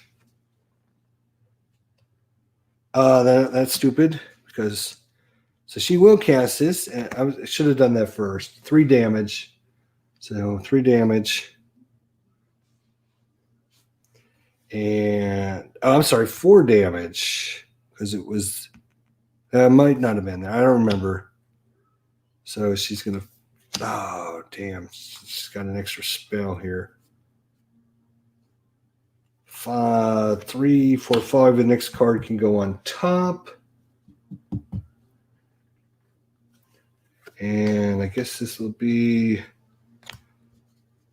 that one. And she's got to hold this in her hand because she can't get rid of it.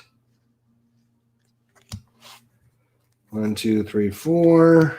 Is she going again? No, player 2 is going. Okay. All right.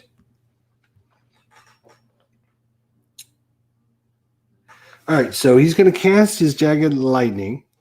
It's going to deal 3 damage. Kill that guy off. Boom. Dead. Okay. Then can discard a card in his hand. Well, guess what? 1, 2, 3, 4, 5, 6.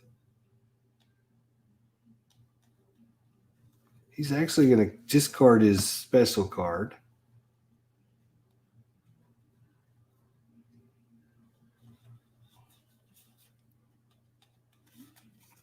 All right, and she's going to leave the Aurora there while prepped.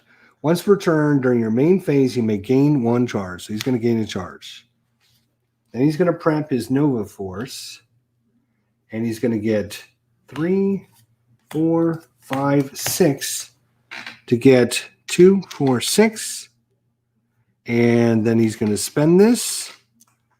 He may gain a gem that costs 4 or less. And Gravehold gains 4 life. So that is 16, right? 12 plus 4, 16, yes. Every day. Good turn, my friend. You just, 1, 2, 3, 4, 5. He needs to get more of these Auroras over there, and then he can just Aurora. That would be 3 charges. He won't be doing any damage, but right now we don't have to worry about damage other than, well, we got to kill him, but all right, so that is that. The big boss only has 3 left, so if we draw something like, oh, hey, the boss unleashes a bunch of times, we could just find ourselves wiped out in a horrible mess, which is probably what will happen. So, all right, here we go. Cutting one last time. Come on. Be good to us for once. We've not had one good turn yet. Okay, I will take this. I will take this. Ooh, we got a tough decision, actually. Let's see how much we actually have. We have 2 spells. Okay, so what he's going to do is he's going to Nova Force for 4 damage plus 1 for the breach is 5 damage. So take 5. So 62. We're going to have to start hammering this thing, and I mean hard. All right, so that's 5. Now, before I decide what I'm doing with that, I'm counting up how many. I have 3, 4, 5. 5. Which only give me 2 charges.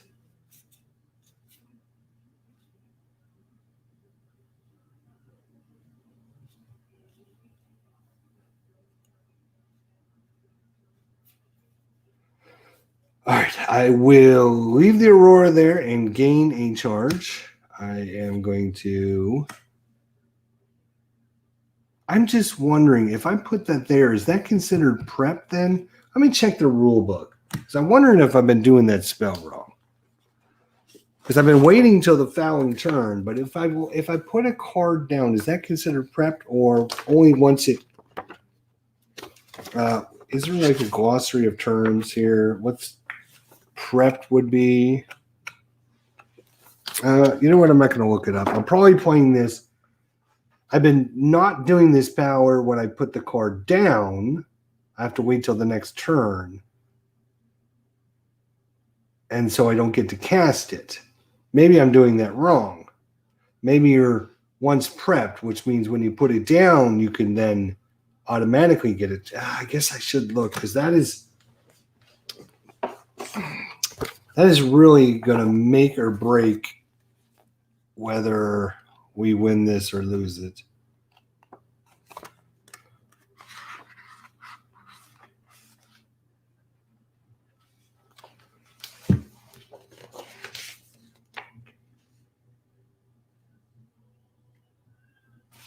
Oh no. So on your main phase, you may resolve the following actions in any order you want as many times as you want. Prep a spell to breach. So you do, when you put it down, you prep a spell to breach. So when you place it down, so I don't have to wait on them. So when I place this down, I should get a thing automatically. All right, and then I'm going to place this down, and then I'm going to have 3, 4, 5, which means I'm going to spend 4 to get more. I am then going to spend all 4 to give Greyhold 4 more health, and it's up to 20, just like that. So this is our biggest problem now, because he's only down to 3 little dudes left. Okay. So I had 1 left over, but I can't do anything with 1. So 1, 2, 3, 4, 5. Okay. All right. Come on. We can do this. All right. So he's got nothing out other than this card. Unleash. The players collectively discard 2 prep spells. Any player suffers 2 damage. So he unleashes, and there's only 1 card in there. So somebody takes 2 damage. That will be her. And then 2 prep spells go away. Well, this will be a spark.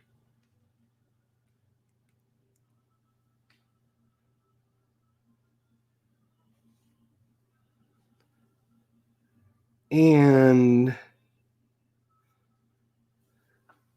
any 2 preps. So we will get rid of this one. We suffer. Any 2 players collectively discard 2 prep spells. Any player suffers 2 damage. Okay, so that's them. They'll get to go 1 more time, but player 2 gets to go. Okay, so if he leaves that there, he'll get another charge. Otherwise, he can do 3 damage, and it'll go in his discard pile. He's only got some sparks. No, he's got 3 spells coming up. So do we want to charge? Probably not. We will cast it for 3 damage because we got to get this guy down. 59. Take 59, buddy, and leg it. All right, we got 3 spells coming out your way, buddy. 1, 2, 3. We have 3, 4, 5, and the next one will go on top of our deck. 5 to buy, and he's going to buy another Aurora. And then these get discarded, and then we have 1, 2, 3, 4, 5. All right, we should be able to cycle some spells through his thing. Oh, Nemesis. Come on, don't be bad. All right, it's just a minion. That's okay. 9 damage. We can do some 9 damage. The player with the most open breaches suffers 2 damage. Well, that will be him. So she needs to start getting some healing again, like big time. Well, she'll get to go. So, all right, here we go. This is going to be the whammy.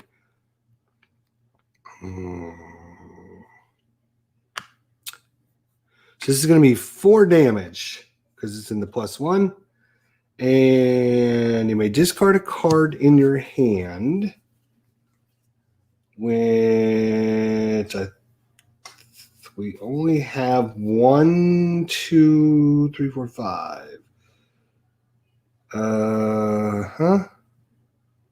We will get rid of this crystal.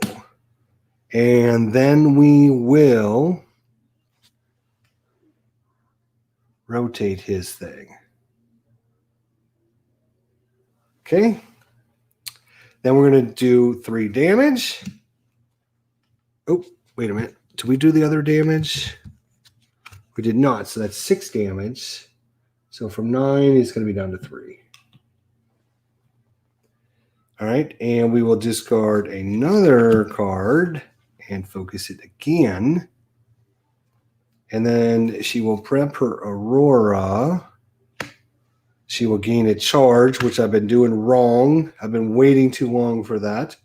And she's going to get 4, so she's going to prep 2 more because she's going to need to heal like sooner than later on this guy over there. 1, 2, 3, 4, 5. All right. And I think it's her turn again. Yep. All right. So now she can do 3 damage, which will kill this thing. Now we're cooking. Now we're cooking. All right. Just need to focus in on him now. We got a spell there. We have 3, 4, 5, 6. So we're going to go 1, 2, 4. So that's 4. She doesn't have anything in her discard pile yet. Damn, she's going to have to wait till she goes again. So hopefully he won't take damage. So that was 4. We have 6. So she's also going to get another mage totem to start thinning her deck a little bit more. Okay. All right. And then she'll draw 5. 1, 2, 3, 4, 5. All right. We're cooking with meat now. Hex to Hex, what's going on, buddy? All right. So it's only down to 59, but we are now at the point, I think, where we can just focus in on doing nothing but damaging. She's going to heal him. He's going to do damage. And he's going to use his things to get his charges so he can heal that. That's our plan. All right, come on now. We are set up. We just need to make sure he doesn't lose his damn tokens. Player 2. All right, here we go. 1 damage. Lay it. He's down to 58. 1 damage. He's down to 57. Now, 3 damage, and if he gets rid of a card, does he want to get rid of a card? He will have 3, 6. He will discard a card to focus her last little thing. That's cool. Then she will put the Aurora there. We'll put the lightning bolt there. And we have 3, 6. To get a Nova Force. Nope, not. He's going to get 2, 4, 6.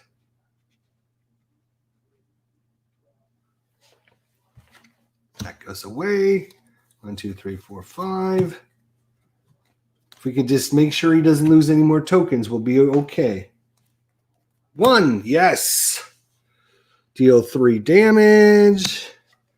That's going to knock him down to 54. We're just going to see this Dow spin and spin. And she can discard a card, which will be...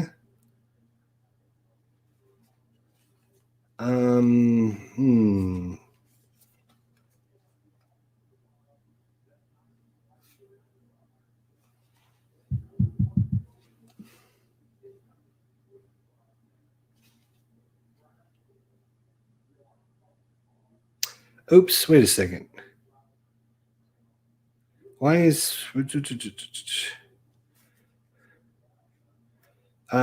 oops, hang on a second. I think I did that wrong. Hang on. It's player 1. It's his turn. Right?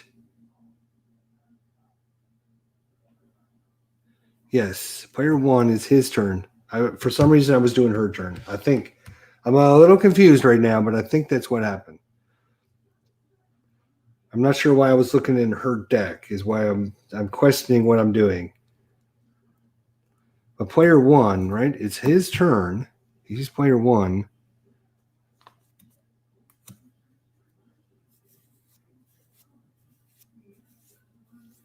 I don't know.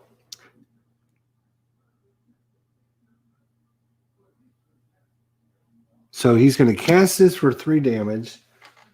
51. Hopefully it's going to go down fast. 4 damage, actually, because it's in the +1 area. He's down to 50. He may discard a card. If he does, he will discard that. We can focus her and open her breach up. Excellent. She will cast this, or he could get a charge, actually. No, she's going to leave that. She's going to get a charge, and then he's going to activate his power. And that's going to give a gem that costs 4 or less. And Gravehold is going to gain 4 damage, so he's back up to 24, almost back up to max. Look at him go. Woohoo! All right, so this one is going to go there.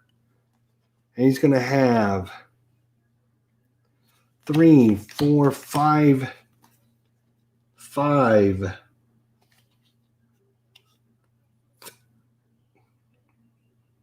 Oh, he's going to buy this. I didn't even see this. Focus any player's breach or destroy this to gain 3 life. Yeah, he can do this for sure all day long. So he's going to spend that. 1, 2, 3, 4, 5. All right, we need player 2 to go. Oh, Nemesis. All right, he's got nothing but this. Spend 7. It's going to be a 2. Unleash. The player with the most charges suffers 3 damage or loses all their charges. Okay, she needs to go. Ugh.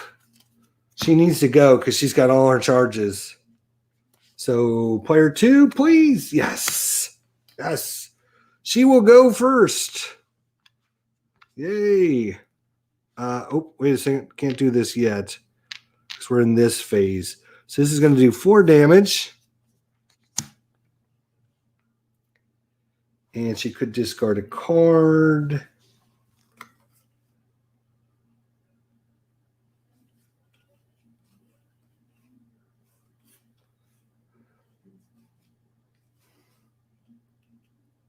Yeah, she'll get rid of this spark. That's fine. Okay. 4 damage. Right. 4 damage takes it down to what? 46. 46. 46. 46. All right, it's going down fast now. We just got to keep it on a roll. We got to keep it on a roll. All right. Now,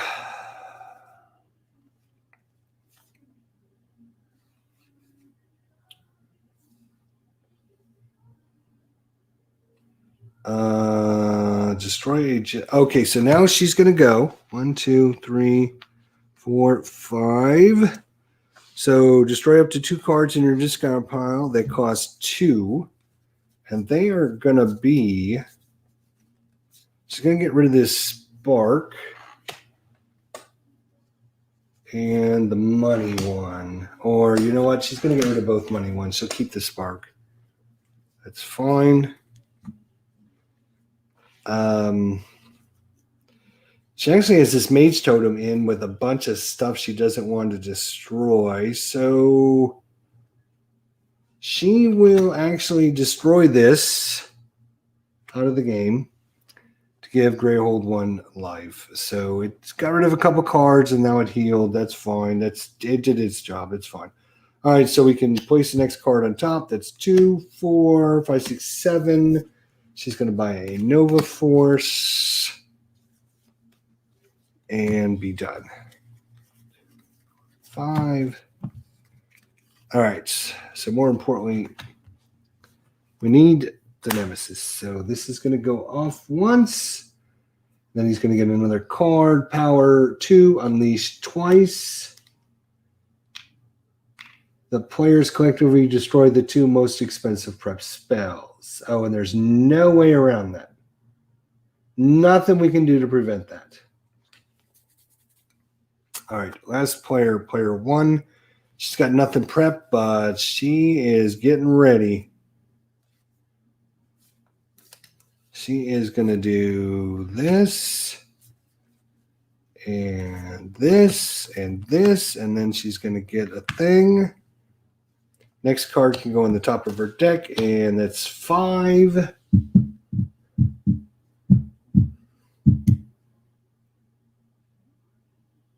Oh, I forgot. When she activated this, one ally draws a card, gains 2 life. Right, that's why we did this. So he gets to draw a card and gain 2 life, so he's up to 6.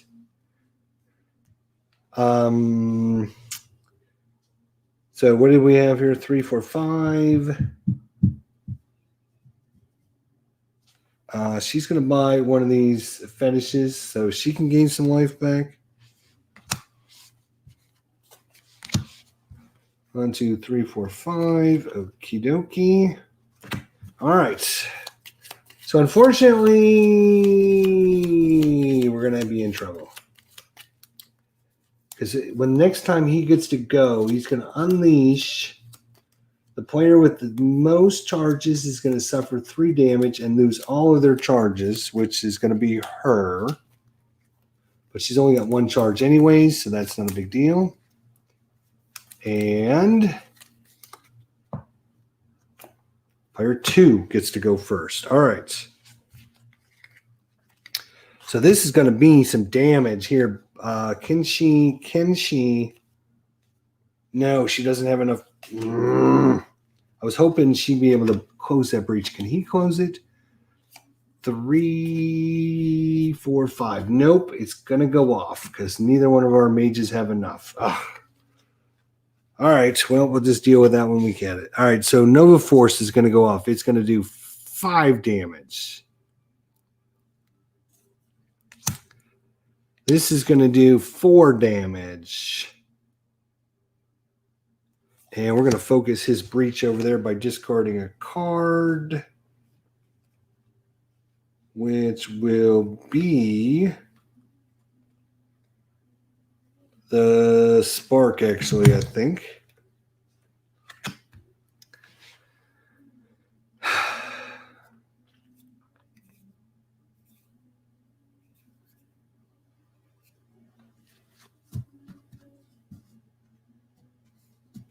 So that was how much damage? That was 5 and 4 is 9 damage. 10, 11, 12. She's going to do 12 damage. 34. All right. Good. Unfortunately, she's not going to have that great a hand coming up. She will prep this. 2, 3, 4, 5, and she's going to steal his crystal for 6, so she can get another Nova Force. And then she's going to put those in like that. And she's going to have to draw. 5. That's what. All right, we're cruising now. No Nemesis. Nope. Oh, shit, that was... I did it again. I played her. Oh, she is 2. Right. Okay. Player 1. I did it right. Okay. I thought I did the wrong get. Player 1. All right. Here we go. Unfortunately, we don't have enough. All right. 5 damage. 6, 7, 8 damage. So 34, 28. That's going to be 26. So he's going down quick. We just have to go a little bit faster, boys. Come on, a little bit faster. All right. We got some... Okay. And because of that, he's going to get 2 charges. Nice. Oh, she's even got a spark there. That's 3, 4, 5 crystals.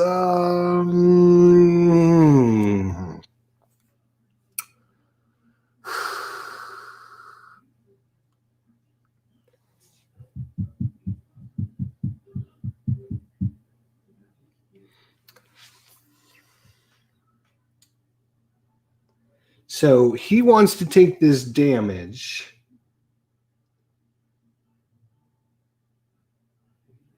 He wants to take that damage.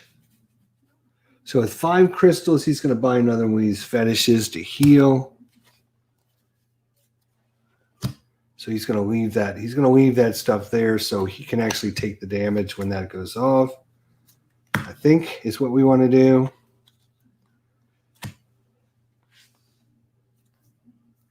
Okay, here we go. So player with the most charges suffers 3 damage, so he's going to be down to 3 points. And loses all of his charges. Okay. This is going to go, and pretty soon he's going to do bad things, and we're not going to be happy about it. And we got a guy coming out here. And this is when damage is dealt to this minion to reduce the damage to 1. Persistent Grey Hole suffers damage equal to the minion's current life. So you can only do 1 point of damage at a time.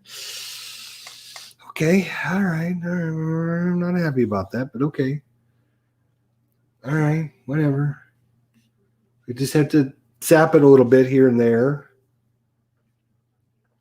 We got plenty of Gravehold is like sitting pretty right now, so I'm not too worried about Gravehold anymore. Well, she will suffer 3 damage and go down to 1 hit point. Ouch. They go back to back. That hurt. And she's going to lose her 1 charge. This will then go off and unleash twice. The players collectively destroy the 2 most expensive spells. That will be these 2. Oh my god. He just completely messed us.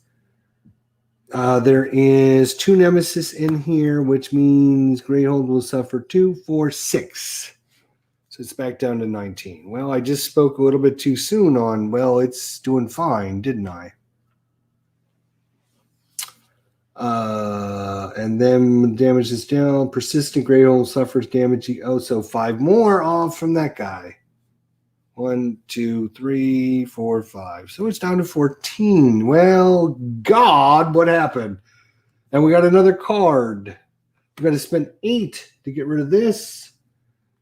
It's got a power of 2. Any player suffers 6 damage, or he loses 3 Nemesis token. Well, he has 3, and that means they would win. So 6 damage. We need some major healing like quick. Oh my God. What happened? Player 1. I don't know if we can do 26 points of damage before he kills us, but we're going to try. All right, so we're going to do this as 4 damage. Ooh. That would only take it down to 1. Nope, screw that. 4 damage. 1, 2, 3, 4. So it's down to 22. All right. We may discard a card from our hand. If we do, we're going to discard that. And we're going to focus his breach, which will open it. So now every breach is open. She will put that out.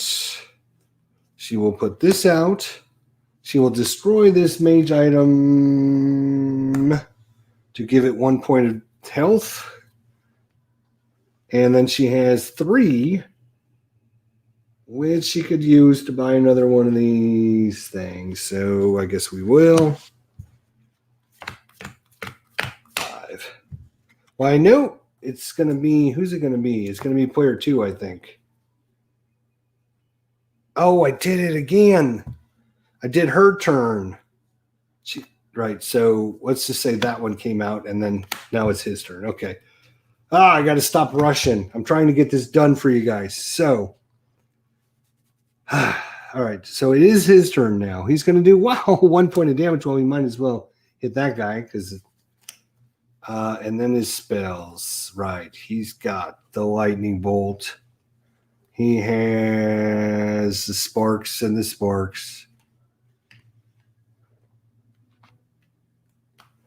And then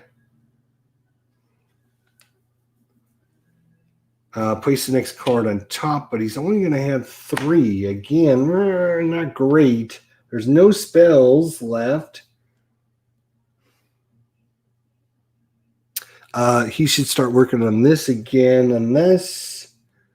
You know, when this goes off again, somebody's going to die. If we don't heal, somebody's going to die when that goes off again. So we need to spend 7 quickly. 2, 4, 6. Oh, she doesn't have it either. She's got her healing, but she only has 6. Somebody's going to die.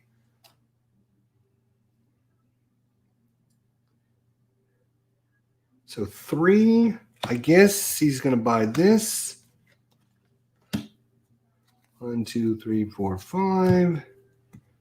We have got to go before the enemy. Let's see. 3, 4, 5, 6. Oh, he's got enough.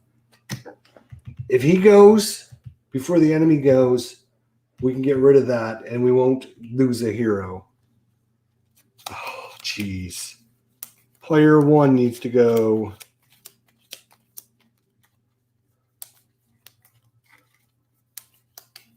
He's got a couple sparks too, which will knock this way down. Oh, come on. We really need player 2 to go. Or player 1. Player 1. Player 1. Player 1. Come on. Player 1. Wherever you are, be on the top. Ugh! Oh. Player 2, which is...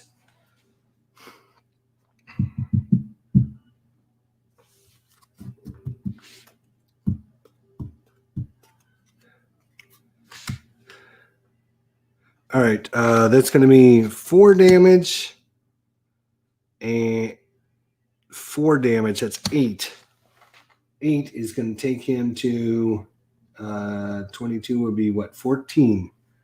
It's only down to 14 points left. Oh, it's going to be so freaking close. It's going to be unbelievable. This is player 2. She is going to destroy this to gain 3 health. So she's going to go up to 4. And then she needs to have more breaches than him. Oh, wait. Right.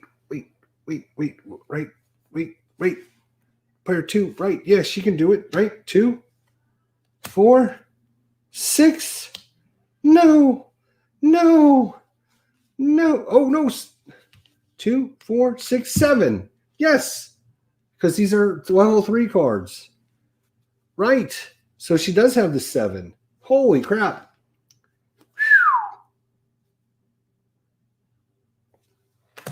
Gone. And then put this there to do damage. Okay.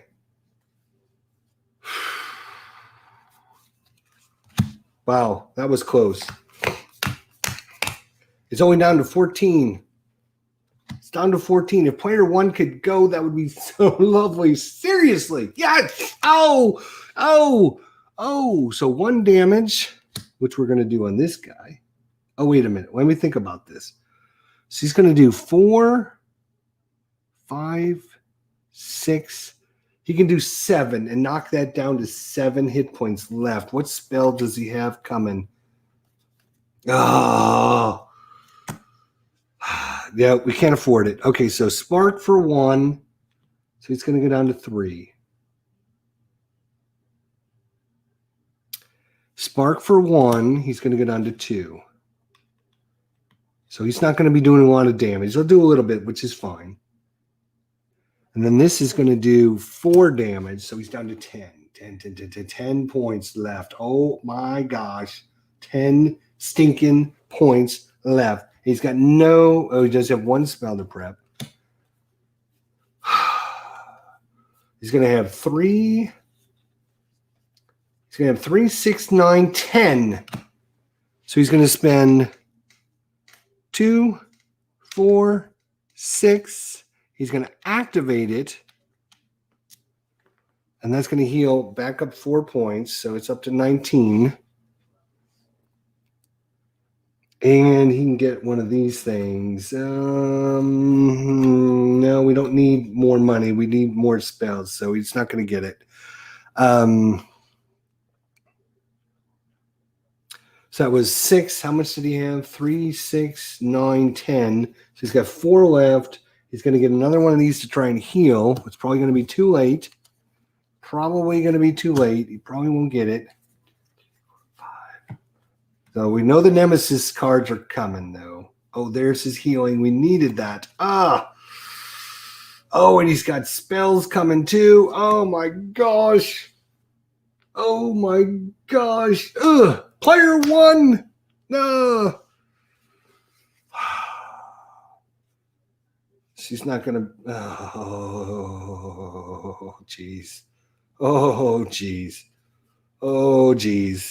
She's going to do 2 points of damage, which is only going to knock that down to 1. Actually, with 2 points, 8. 8 damage, huh? Who's gone? Oh, she's not going to get another turn before it goes twice. Oh, so freaking close. 8, and he's only going to do 4. Yeah, let's do the 2 points here. So he's down to 8 little points. Just 8. Just 8 littles. That's all. All right. Focus that. Focus that. Focus this. She has 5, and she can put it on the top. Ugh. Not good enough. We needed 6 for another spell. She'll get another healing. She'll put it on top. And 1, 2, 3, 4, 5. I think we're gonna die. I think this is it right here. Because we need player 2 to go so he can do his healing. Oh, and it's still gonna be close. It's an nemesis. All right. Unleash twice. This is the first one in there, which means 2 damage to him, knocks him down to 1, 2 damage to her, knocks her down to 2. And the player's collector will destroy the 2 most expensive spells. Well, that just blows, doesn't it? Him or her? Him or her? Eeny, meeny, miny, mo.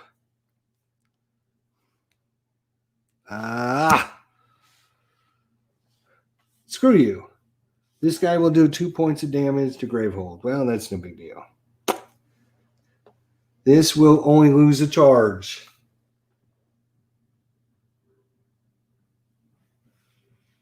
Somebody's going to die when this goes off, which means, yes, because somebody's going to suffer 6 damage. He's got 1, she's got 2, so somebody's going to die. Or we could remove 3 of these tokens, but that's all he has. So if he loses all those tokens, we lose.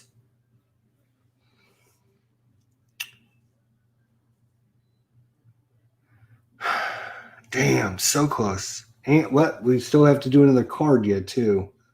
Ugh, so this could mess us up.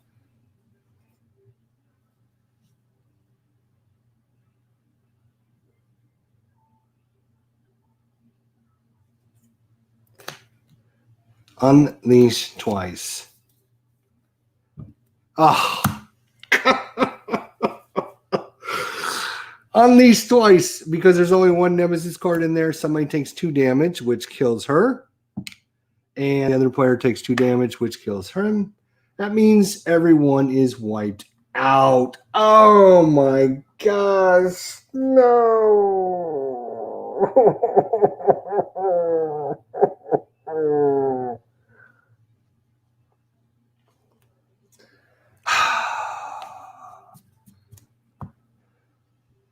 Like, seriously, 8 stinking points.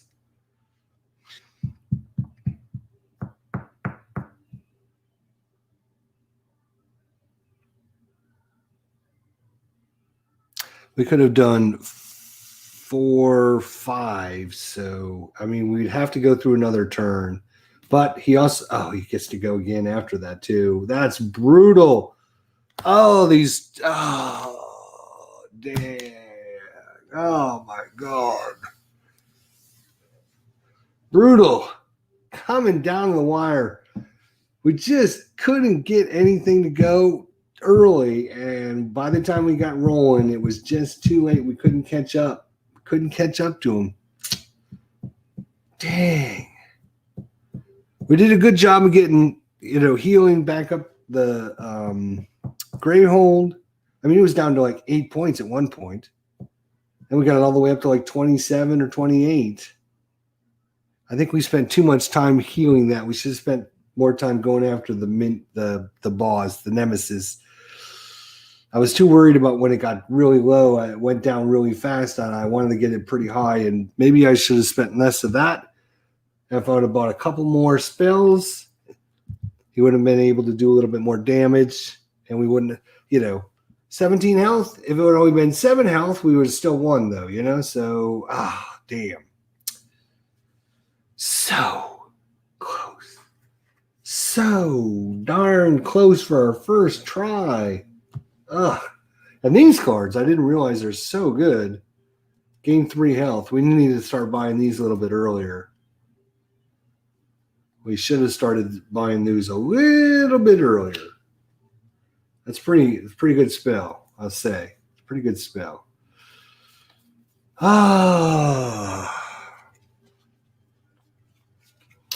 Well, that is a look at AEON'S End. What is this name? War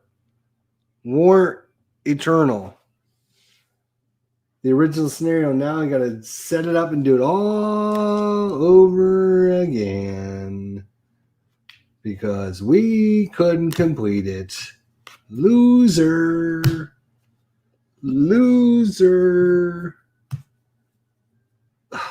Won't be too hard to reset up, but dang. I'm so disappointed. I thought we were going to come back there right at the end.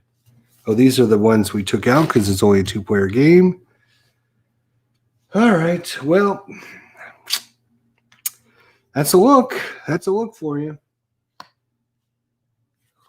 Cool combos, which I really like. Cool combos. It has all kinds of really interesting choices, what you're going to do. And, yep. First game, not as successful as we would have liked, but, you know, it was okay. We did okay. We got the boss down to 8 points left. What do you want? What do you want? All righty. Well, thanks everyone for coming on out. I hate to leave it on a bad note, but maybe next time we'll do better. Plan on seeing this some more because this was like super cool, super fun. Planning on doing this. We also got the box edition of Outcast as well, so probably see that as well at some point, sometime soon. All kinds of crazy stuff going on here, so we'll see you all next time. Thanks for watching. Thanks for putting up with me, and we'll see you soon. Take care, everyone.